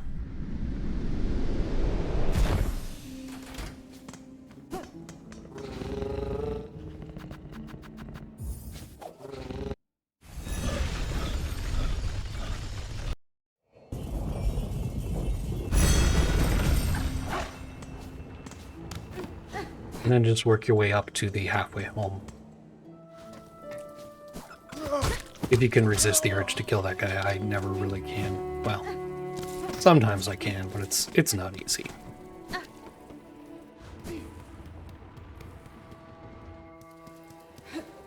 can call the elevator. We're going to use it after this section. We're going to come up here and get a memory locket. And then we're going to climb up here and talk to New and slap her. Hironare.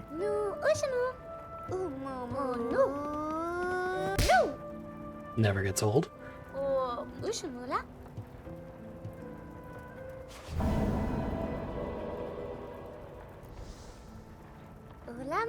Megina Fora. It's 3 out of 4 tool pouches. Yanara. You need the bench, take it, but otherwise we're going to buy some vintage nectar. Very straightforward financial transaction. Eso. Hey. You do want to get to the basement with most of your health, so, you know, do this stretch carefully. And also, like, killing these guys will fill up your silk for the combat ahead. So, that's good. Any that you didn't kill will automatically die when you touch this.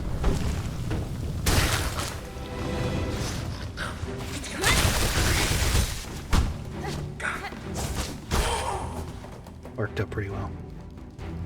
So yeah, use your thread storm on the bigger guys. Use the smaller guys to recharge your silk. First wave shouldn't pose a whole lot of problems. Don't fight fair.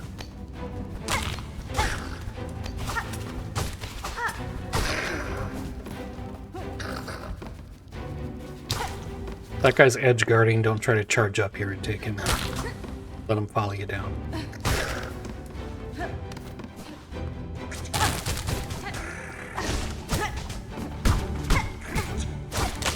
Now, I like to try to keep this guy up here, but half the time he ends up just working his way pretty much all the way down to the basement. Then you gotta chase him. Because he's an idiot. That's fine, we'll work our way back up. Doesn't matter which direction you have to do this in.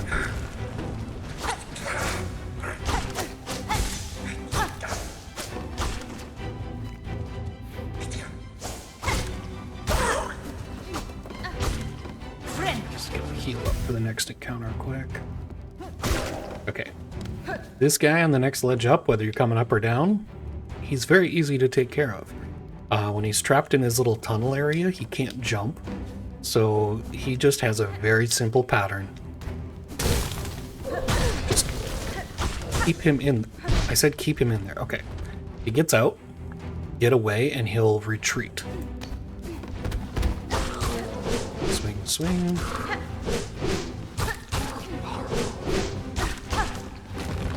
And then sometimes when he gets too far back, he'll just dig up to the front of it, but he won't go any further than that. So just rinse and repeat.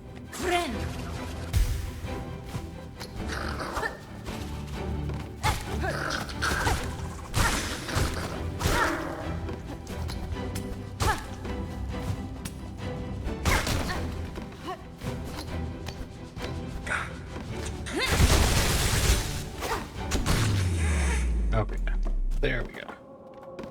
Little obnoxious having to chase that first guy all the way down to the bottom, but we made it.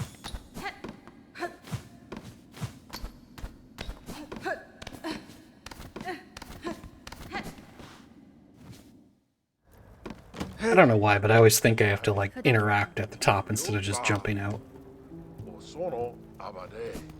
Probably because you had to interact to go down. Right, before we carry on, we are now going to swap out this for the Wreath of Purity. I'm going to throw on the injector band for that sequence. Sorry about that. The Wreath of Purity is pretty much essential for the next section, and the Volt Filament is going to be extremely useful, so I think this combo works best over putting the injector band in here. You definitely want this for the chef fight, which we will be getting to shortly. Go ahead and take the elevator up, but before we head over to Sinner's Road, we're going to make one more little trip right into here.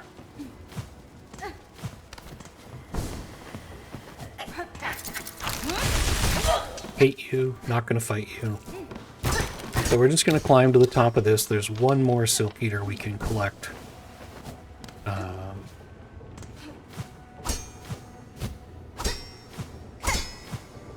You can activate that fan if you want. I find it actually easier to just pogo up here than to mess with the fan.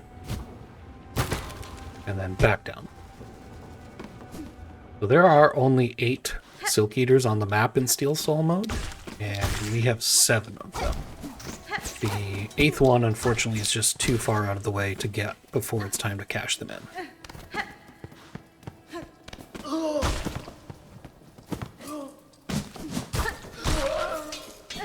Actually filling up my silk on purpose here because I want to use thread storms on the roaches in this section. You remember we have 6 more roach guts to pick up, and I just don't want to play with them.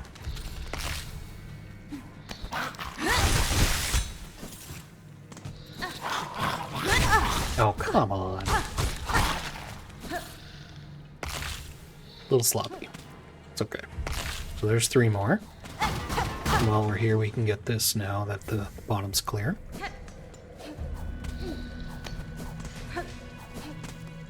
Before we go on to the next section, we're gonna come on up here.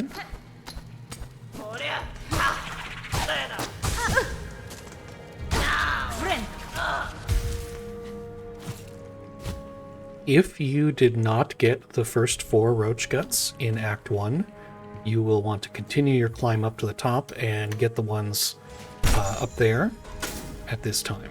Then come back down and free the Green Prince. Shaku. Nesvia. Since we have Clawline and the Ascendant script, we can pretty easily and safely get these. And even if we fell in, we got the wreath on, but we'd like to save the wreath for the boss fight coming up. Here, you want to antagonize this guy, but don't fight him where he is, or you'll wake up the roach in the cage above.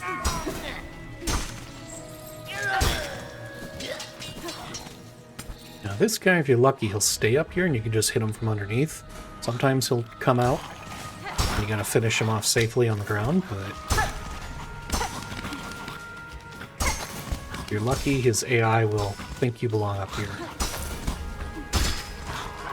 And when you kill him, don't forget to go up and actually pick up his guts. Delicious, delicious guts. Alright, same thing here. Don't press on this guy, let him come to you.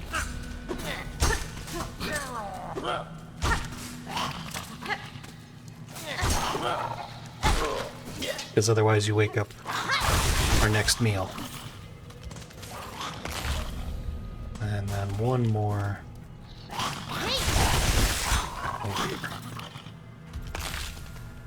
Alright, so our text should be yellow, wish should be updated. And then come down here and get the barbed bracelet, which we are going to put on in our first opportunity. That's not even a little true, do not use that.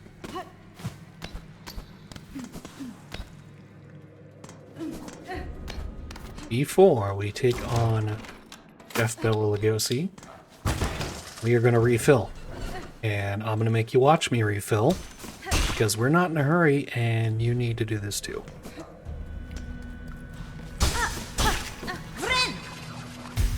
So just keep going back and forth, getting in your 2 strikes, until your silk is full and your health is full.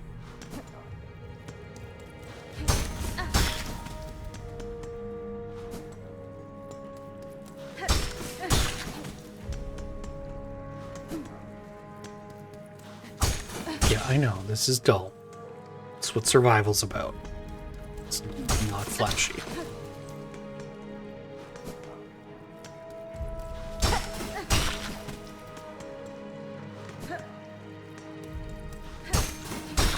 Now we're good. And start the Iron Chef. We're just gonna wait in the center for these guys.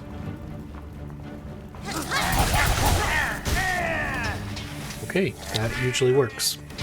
Bit of jump higher. Good curve claw at the start. Get in a lot of damage. Should have watched for the maggots. Oh, oh, oh. Did not expect that.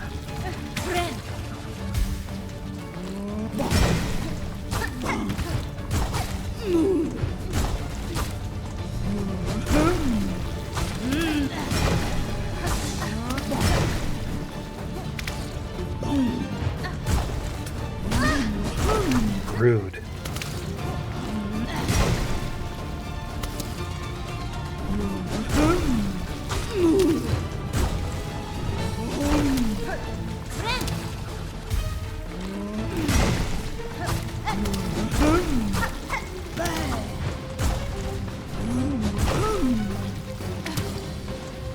I'm focusing here and not commentating. I'll try to give a few explanations of what I'm doing after the fact.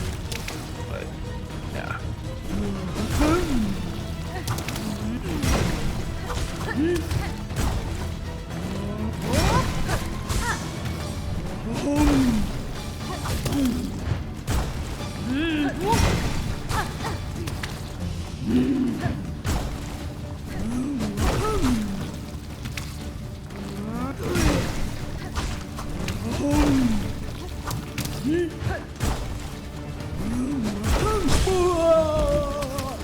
Okay, hopefully you kind of see the pattern there.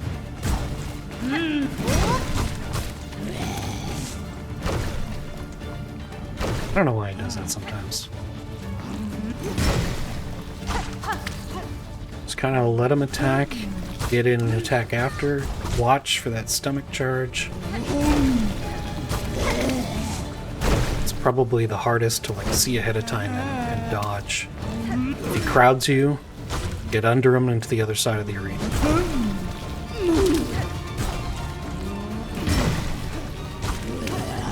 Unless he does the stomach charge too close to the edge, then you just gotta go over. Ah, I thought I had it there.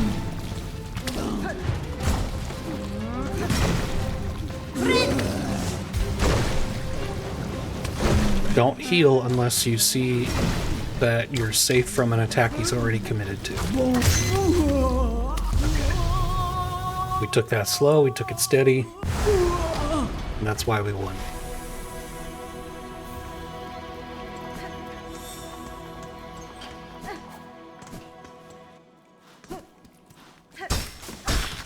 So, I'm not going to heal this last mask. We're pretty good right now, but I am going to recharge myself.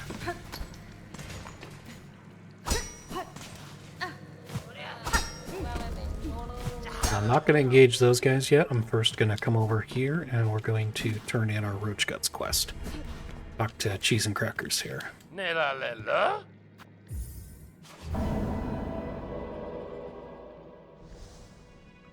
Ah, menan. No terra. Anna. Hasola me. That's fine. Dus kolem. Once you got attacks, we're going to head over. We're going to rescue Tip with hopefully a single thread storm. Yeah, there we go. Sometimes they attack really fast and interrupt that, but it usually works.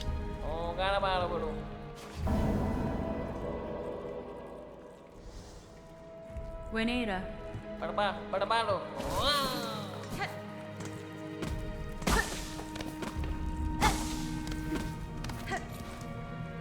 So what we got coming up, I am going to heal up now. Going to use this guy to fill up a little silk.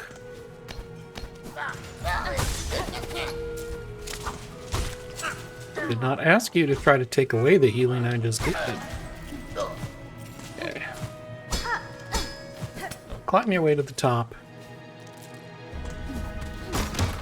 Now that we've got double jump, we can shortcut this whole thing and grab the money up here.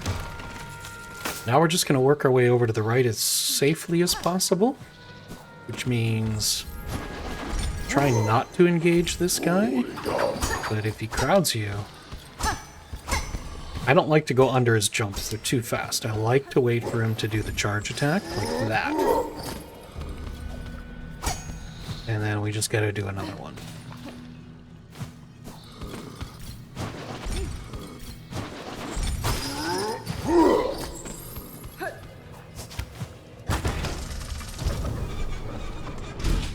If you are hurting after all of that, you can work your way to the bottom and get the bench down there, which we'll show off in a little bit. But if you're pretty full on silk and health, you can climb up instead. And you do want to have enough for at least a thread storm and enough health to be able to take a hit or two here. And by hit, I mean double damage hit.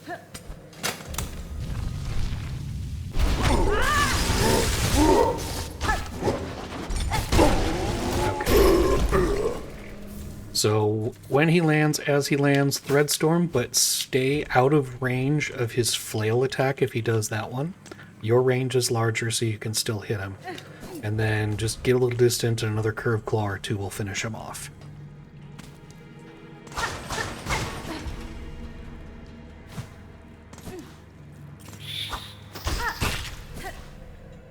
We'll come back for that, don't worry.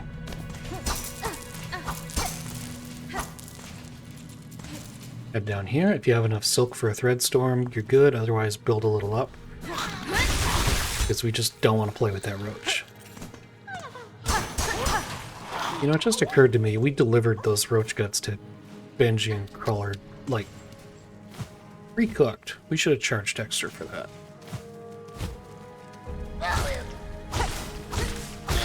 These guys, if they're in a narrow space and you're above them, they just can't respond, so. Head on over here.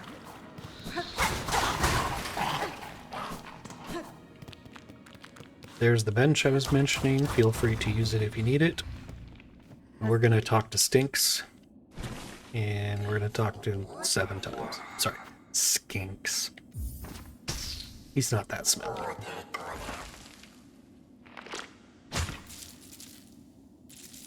Cadestre.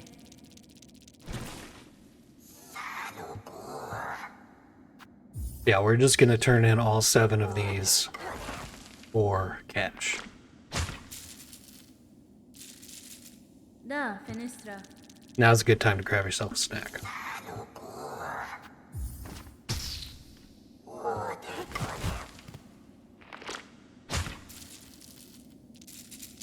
Timian. I love it when that happens.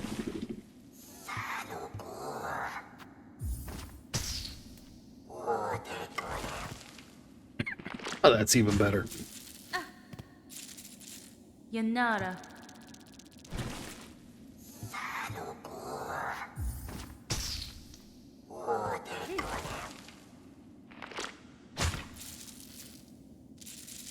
Magina Fora.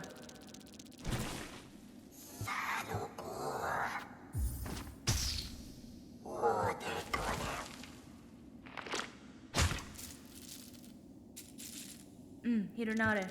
The amount you're going to get here is random within a range, but it should give us enough that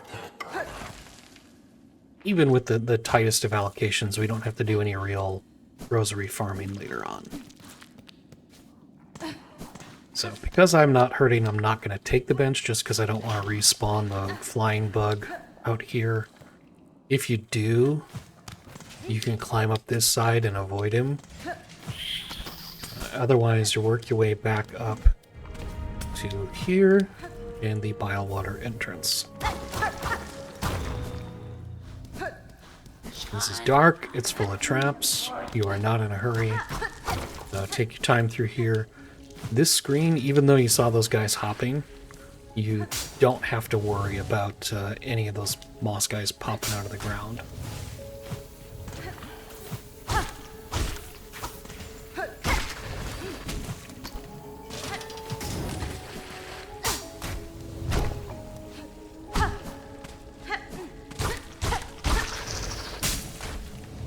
Unfortunately, the position of the mosquitoes in these rooms is kind of random, so just pay attention and do your best with them.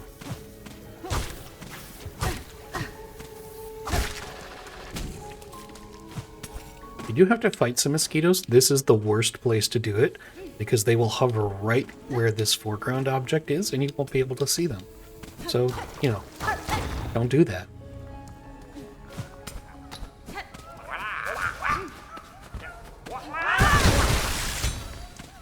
Get their attention and set the flea.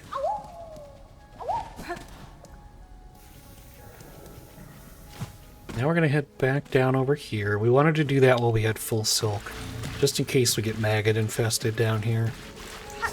You probably won't. The purity wreath should be able to last long enough, but just in case. And if you took the bench before, it's going to be refilled from any hits you took during the chef fight.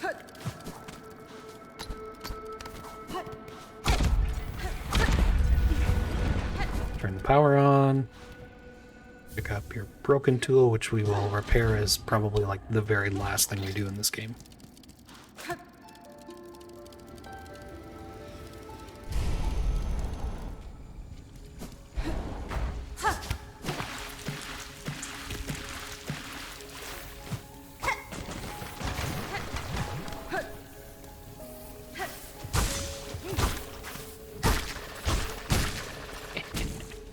Chain reactions are fun.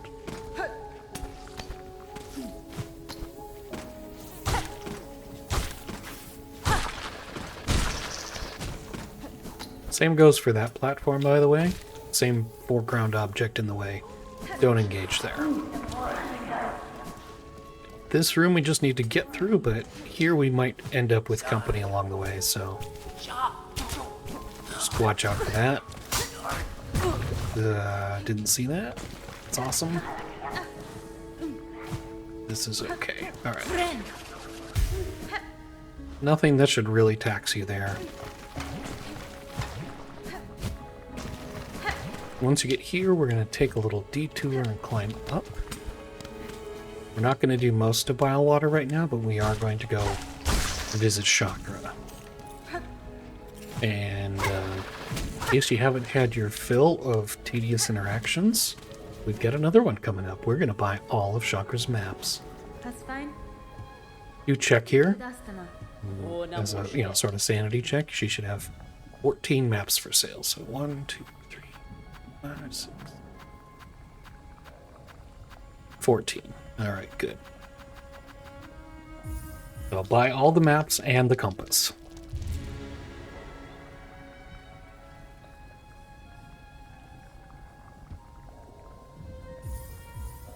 And, I mean, while you're doing that, take the time to appreciate that each map has a different wrapping based on where it came from. And if you want to stop and read the descriptions, you should, if you haven't done that before.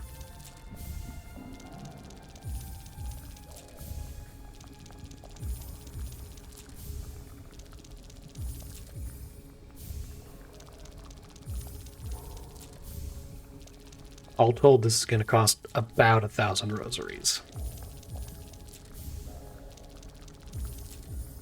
Not completely, but close. Do stop once you bought the compass. We don't need any map pins, so you don't need to be wasting money. And yeah, let's just replenish that total a little.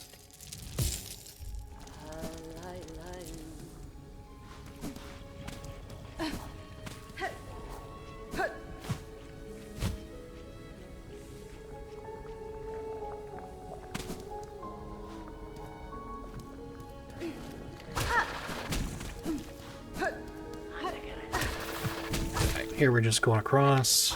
Watch out for the moss guys popping out. And then this ledge you can just fall straight off. That'll bring you to the bottom. You go open and take the beltway.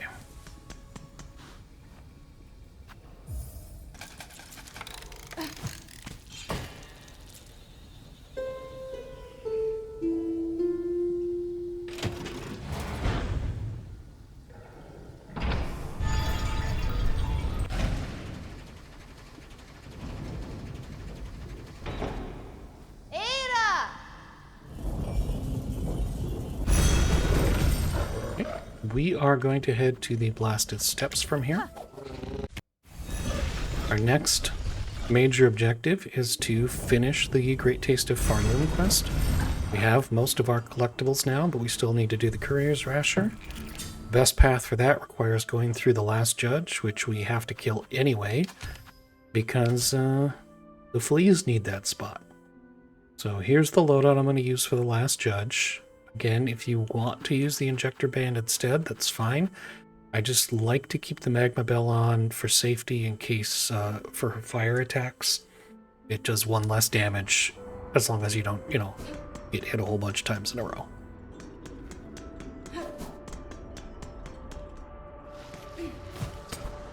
Just gonna head up over here. Don't really want to engage that guy. We do want to get there with full health. Here we're actually going to float down first and get the craft metal that's down here.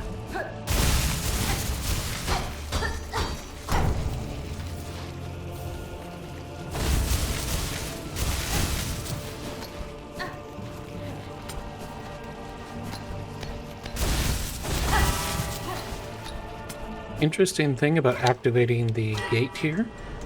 You can just play your needle in right away, but if you talk to the bugs first, you get prompted to play and it doesn't end up using your silk to do it.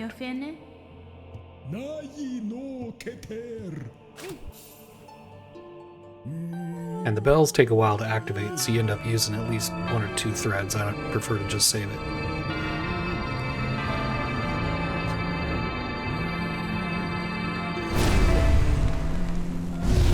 Sorry, you guys, you told me to do it.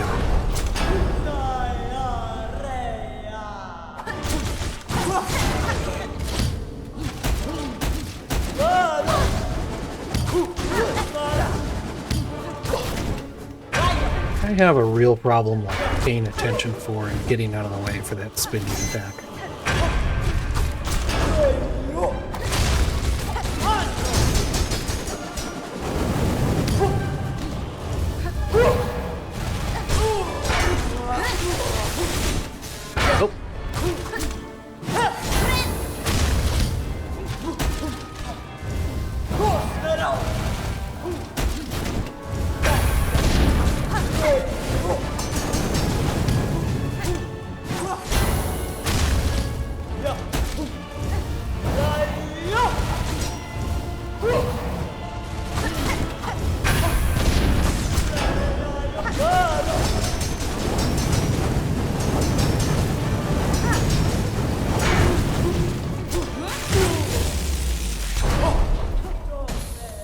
Alright, hopefully that was pretty straightforward. Your Curve Claw's a really good friend with the Flame Ring attack, because it's just close enough to reach and does a ton of damage, especially when she does the big spam of the Flame Ring. Otherwise, keep your head about you. The attacks are pretty well telegraphed, and if you're going to heal, wait until she is committed to an attack that you will not be hit by.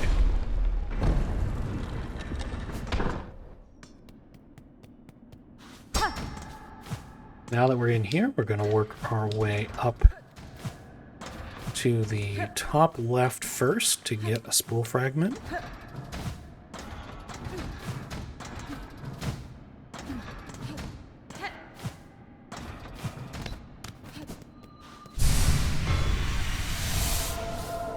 And then back in here, just stay high and right.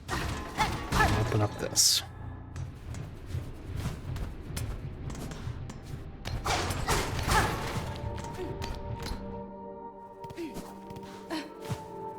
Here.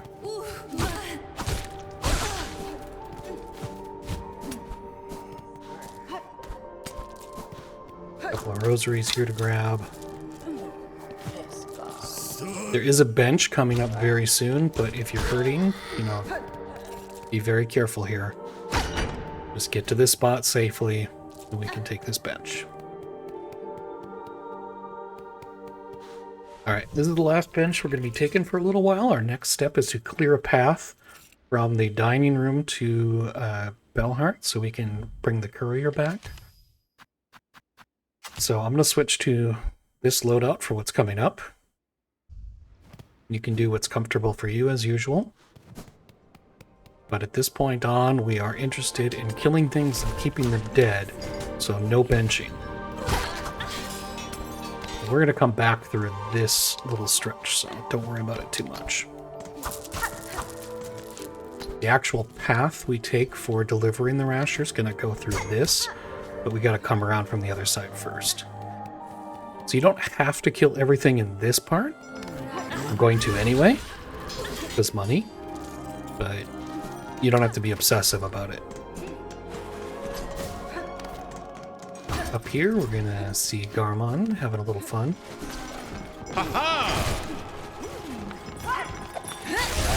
And you can help, but these are tricky because the enemy AI is not just reacting to you, it's also reacting to him. So be careful, they're a little harder to predict. Talk to Garmon. That's gonna help us out later if you have a conversation with him at some point in the Citadel.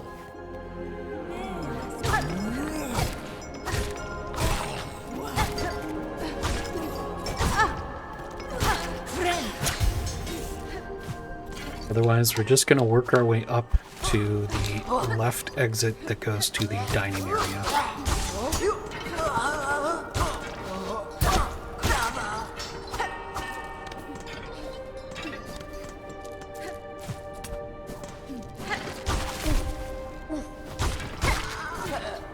Right here.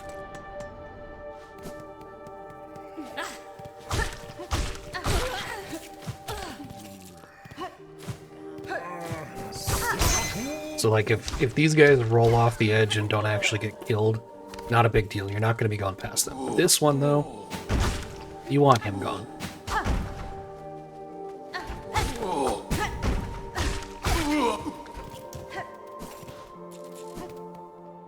Now we need to make sure our path is going to be clear.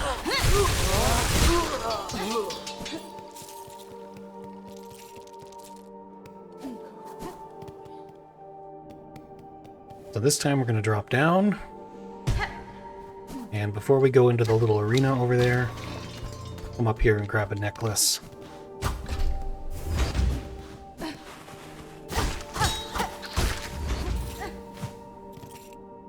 Now, because we cut those cords in the high hall, this arena is going to be just a little bit easier than it would have been otherwise. That's why we saved it till now.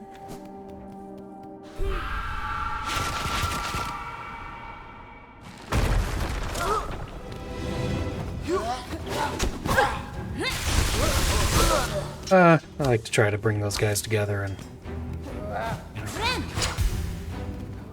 deal with them at the same time. These two should be pretty easy, so take them up the normal way. I hate bell throwers, flaming passion, but you can pin that one against the wall pretty easily. And I'm just gonna duel this guy down. And then... boom.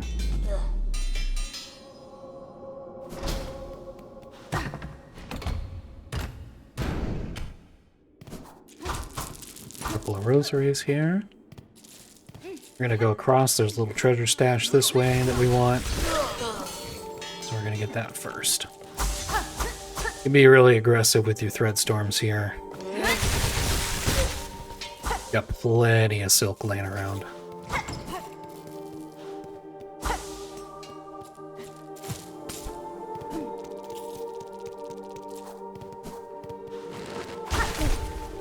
You don't have to kill this guy, just... I do. Alright, so now that path all the way to the dining hall is cleared. I just gotta finish it up. We're gonna take this part. There's actually two ways around, but I'm gonna use this one. You don't have to get this one in the corner. He probably won't bother you, but safe than sorry.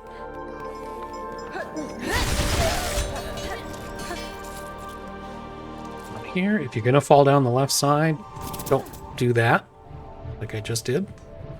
Be ready to dash through. These will reset, so don't bother trying to put them in the right spot.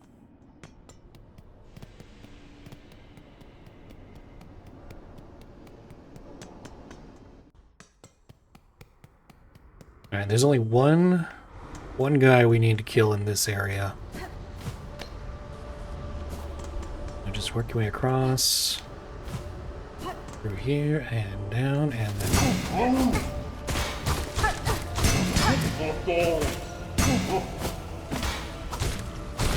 take him out. Shouldn't pose too much of a problem. Here we're gonna fall. Stop right about there. Once you get through this hole, you want to just float a little bit. Look past that, and then lean a little more to the right. So you land on this island, pick up the string, and then fall right. Okay, down here, just 3 little flyers we gotta take out, 2 hits each.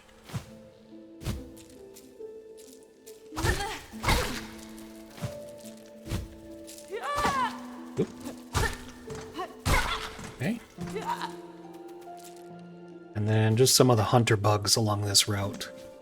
Can't clear out the crickets, they just keep coming back, so don't bother.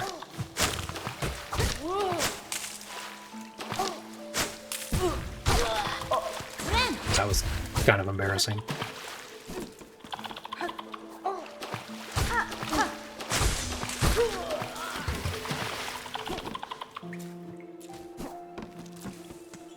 Yeah, straight across here. Now maybe you're thinking, oh, we don't have silk speed anklets, we didn't equip the flea brew, this is gonna be really hard. No. We're going to finish with practically half the timer left.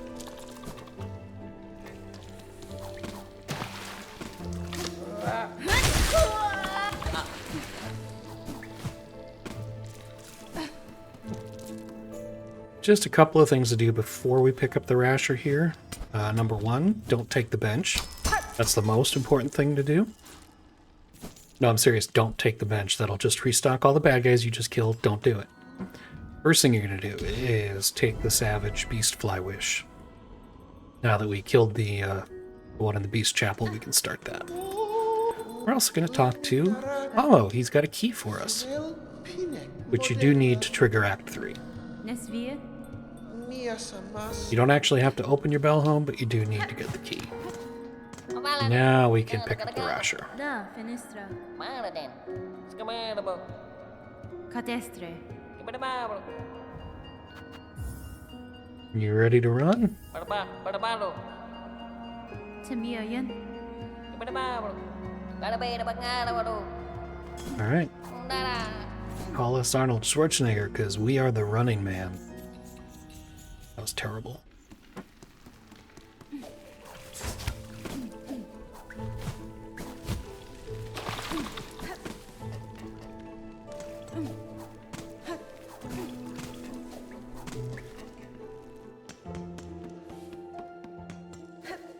This should look kind of familiar.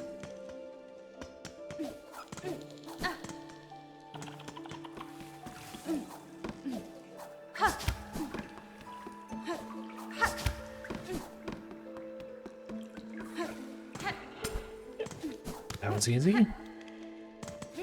Back to this climb.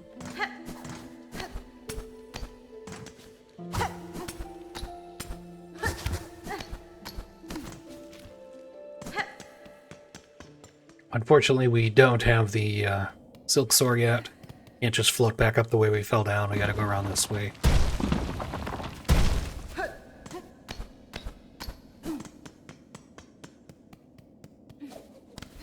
Feel free to slow down there if you're worried about running into the spikes.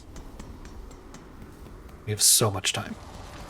So rather than doing the little ledge grab, we're going to use the shortcut we opened earlier just because it's more consistent.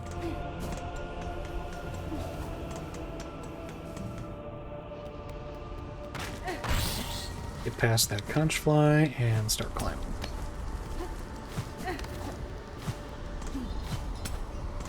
Kind of back and forth on these cages to right here. You climb up to the very top of this ledge. Make that pretty easily. Look at that, we're already up here.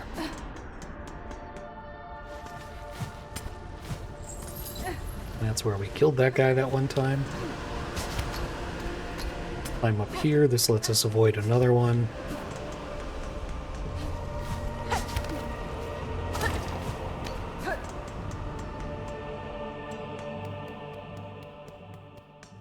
In the Grand Gate room, we're just going to use the right side to climb up.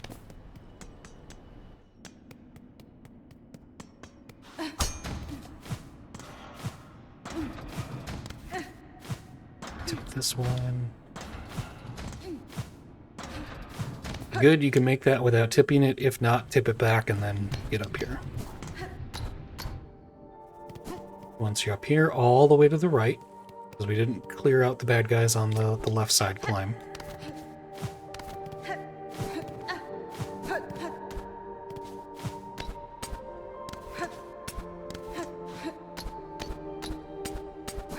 And then left at the top.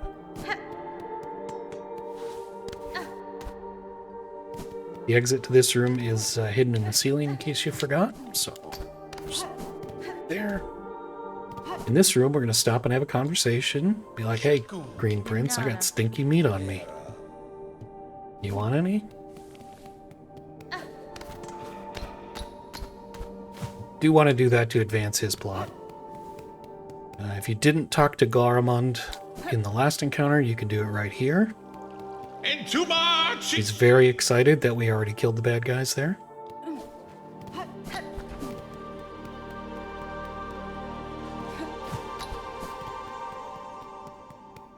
And delivery. That's fine. Yeah, we had so much time left. Hironare.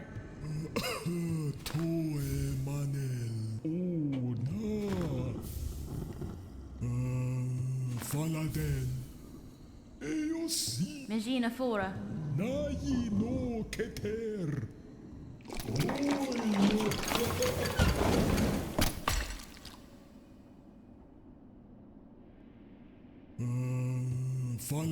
That looks delicious.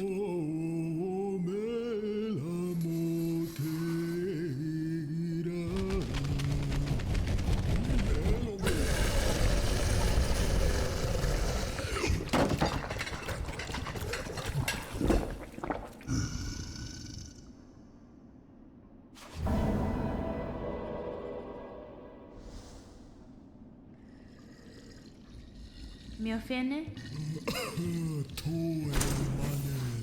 Take your prize, but before we rush back to Belhart to cash it in, we're going to do one more little errand in the Citadel here. And if you didn't know, taking the Rasher sets your bench automatically to Belhart. So even though we didn't bench there, when we quit, we're going to end up there. Come back through where we got the Mask Shard before and open that door. This time we're going to climb up here. Grab a shard bundle. And then go through here and give the second sentinel its heart back.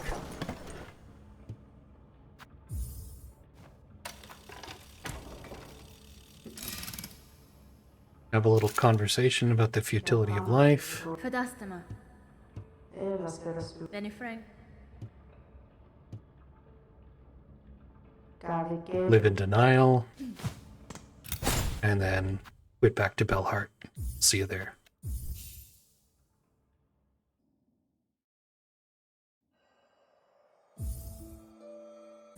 Okay, so we're back here in Belhart. We've only got one thing to do here, and that's cash in our pale oil. And by cash in, I mean pay to use it. Miofene. Alama.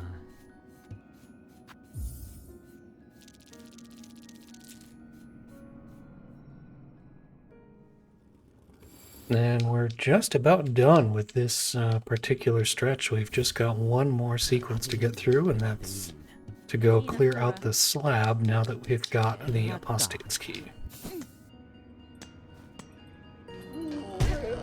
So head on down here.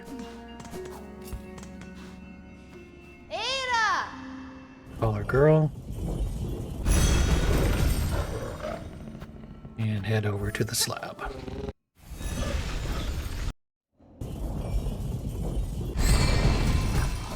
Alright, before we dive in, let's just take a look at our loadout.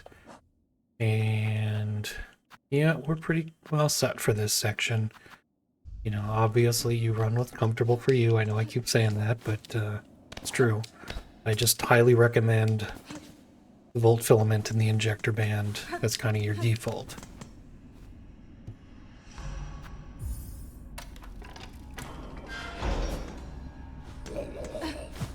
Okay, first thing you're going to do going through that door is come up and unlock that gate for later. And head down the first entrance on the right. And this little passageway is going to allow us access to the part of the slab that normally, or otherwise, not normally, but otherwise you'd need to get captured to end up in. But we're going to do it without getting captured. So, through that little secret door, grab a memory locket, and come on out here. First thing you're going to do, dash left. You don't want to fight the guard, climb over the top. You won't even know we're here. Rescue the flea, and then just head out the way you came in. Come over to the far side of the room, otherwise the guard's going to be right there when you try to climb up, and you don't really want to deal with him. After you smash the debris, take the left, and straight up. And then just kind of follow the path around here. little chilly out, but we got our winter coat on now, so we're good. These guys, you can just dodge around. I said dodge. And over here, I'm just going to take the hit rather than waiting for these guys. It's fine. But, you know, open the door fast because the one little guy will follow you and catch up to you. Down a level and off to the right, back where we came in. This time we can open this door.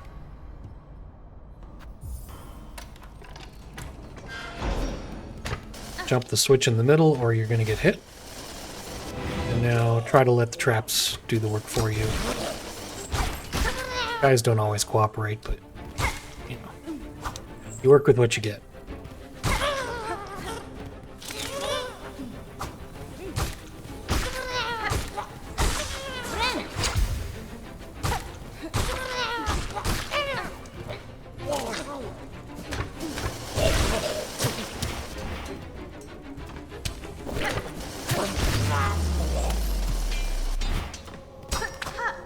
Beautiful. Alright, here we're just going to climb up until we come to the breakable wall on the left. Not that. That one's not breakable, it's this one. And we're just going to go down here a little ways for a rosary strand. A couple of hanging beads.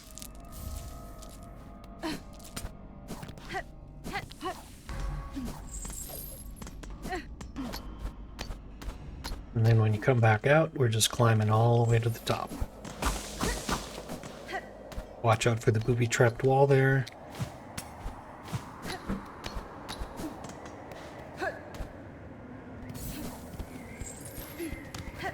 You're still a little low on silk. These guys love it when you just hit them from the side. He just won't leave the platform. So, you do want to have a decent amount going into the next stretch for a couple of thread storms in the arena coming up. Here, we're going to climb up twice. First to get another frayed strand. And that guy politely got out of our way, but usually I'll dip down and do like a claw line to get across. Took any hits, there's a bench. But let's go say hi to the guards. I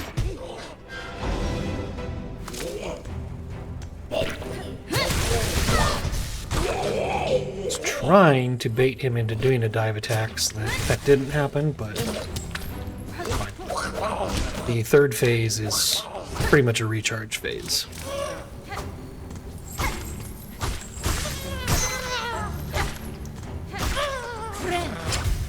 That was a little too close. There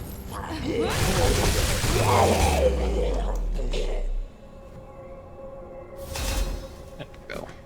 Definitely want to finish the third phase with enough silk to end it like that.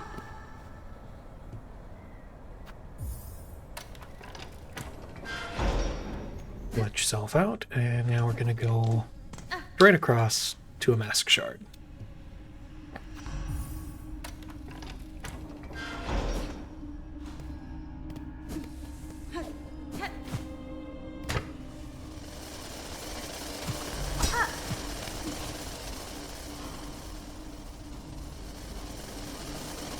Wait here for your ride.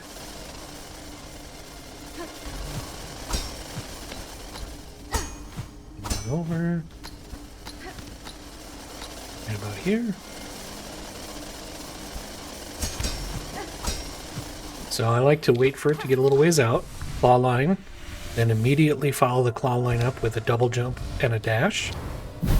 That will kind of like eat you up a bit and shoot you over to you where you can pogo off of it and get up here. Fall down the middle chain, and then you can fall all the way left. Back out. Now we're just going down to the basement. Take the left side, you'll usually go unnoticed there. Use the key and then speed up the opening.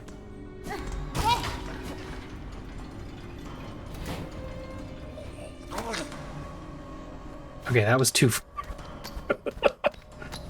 Okay, and that guy woke up. Hi. Don't do what I just did. Fall down on the right side, okay? We're trying to get in here. And normally I would say for any other encounter, you would want to back up and heal. But you can't die to the first sinner. So it's actually not a big deal. Now, the first sinner is a memory fight, so if you lose, you'll just wake up outside. You will not end your Steel Soul run, and believe me, I've done it, so just trust me, it's safe in here. I don't have a lot of great advice for fighting the first sinner, because she's just so fast. But if I see anything particularly useful, I'll try to call it out.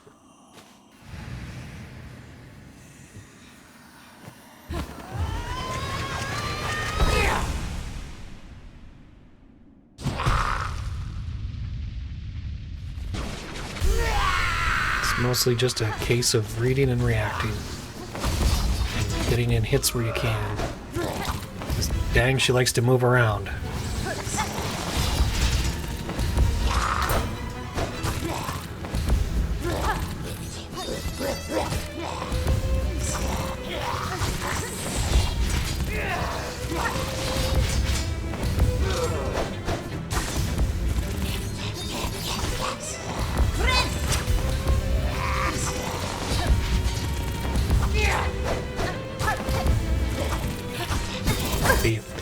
I don't like to charge her too much because that's what happens. Not until she starts to do a needle summon.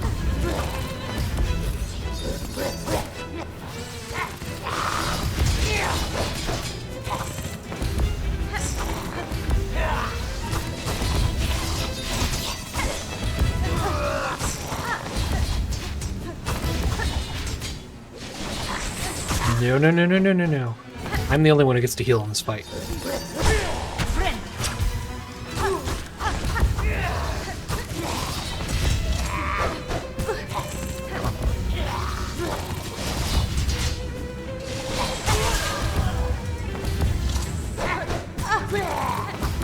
Not going well with pogos today.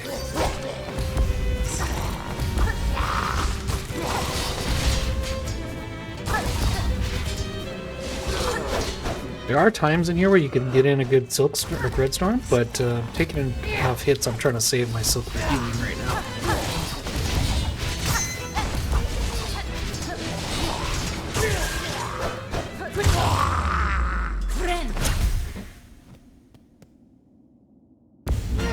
That took a little while, but I mean, you get the point. Just read and respond. She only has a set number of attacks. It's just a question of what order she uses them in.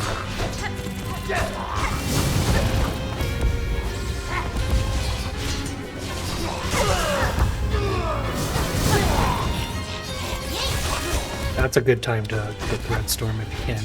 Especially if you can catch her near the edge of it when she kind of lags there for a minute.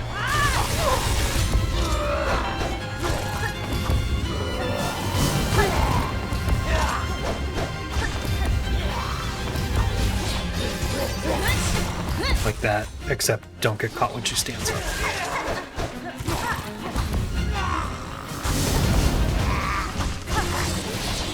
Oop, dashed right into that one. But we made it. Not a problem.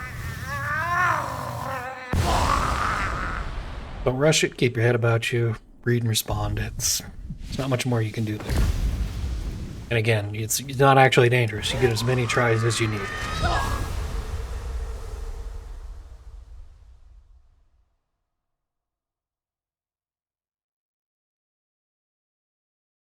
After you win, you get to enjoy this little memory scene.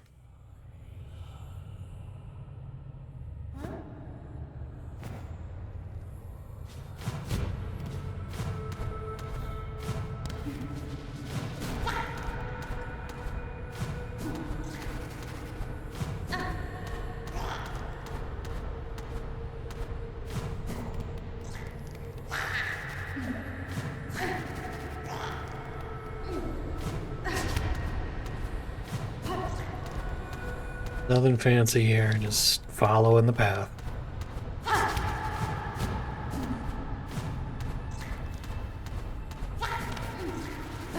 High five if you dash into that ledge every time you play. Because I do.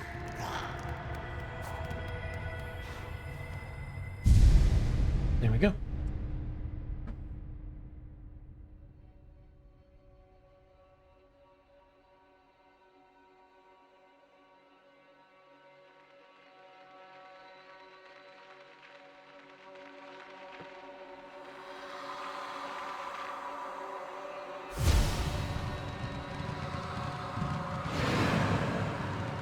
This is pretty much going to wrap up our collecting of power-ups and items prior to taking on the really dangerous stuff in Act 2, which is going to be the next video. We're going to start that. We came here basically for the Mask Shard and did everything else that was here at the same time because we're here. Now we're basically as strong as we can get before we start tackling what I consider the more dangerous things. We've got as many nail upgrades, mask shards, and spool fragments as we can reasonably get.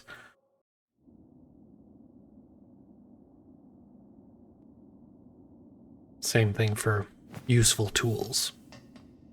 So, we do have one more thing to do in the slab, though, before we get to that.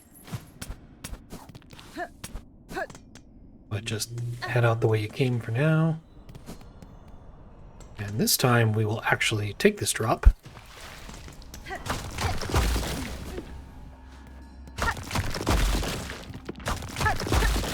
Watch out for the breaking floors, especially right here. So use your tool until that breaks because this floor is going to pop. It's just easier to have broken first. Go ahead and take the relic, and we're going to quit the menu rather than take the long way around back. This is just going to put us right back to where we beat the first center.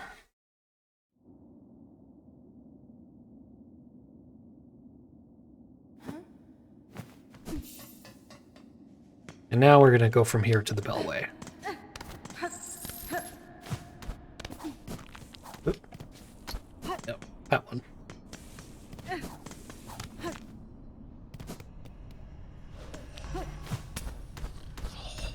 Let's climb up and over. Before we leave, though, we'll just stop at the bench and put on the correct gear here. By that I mean let's re-equip Threadstorm, and for this section coming up, we're going to want the Magma Bell, so we'll just put that on now and get that done. And actually, while we're menuing, let's take care of this. Okay. We are headed to Bar Fields.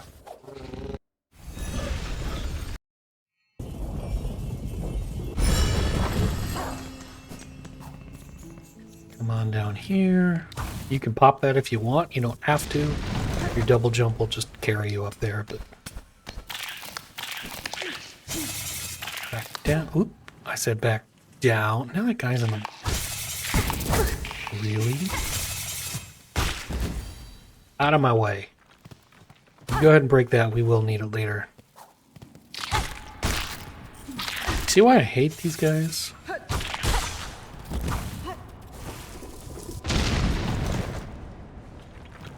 Down here, break that if you didn't already. Get on in here. Take the bench. And friends, this is where we're going to stop this section of the video. We'll pick it up in the next segment with Act 2, Part 2, Part 3 of the Hollow Knight Silksong 100% Guide. We'll see you there.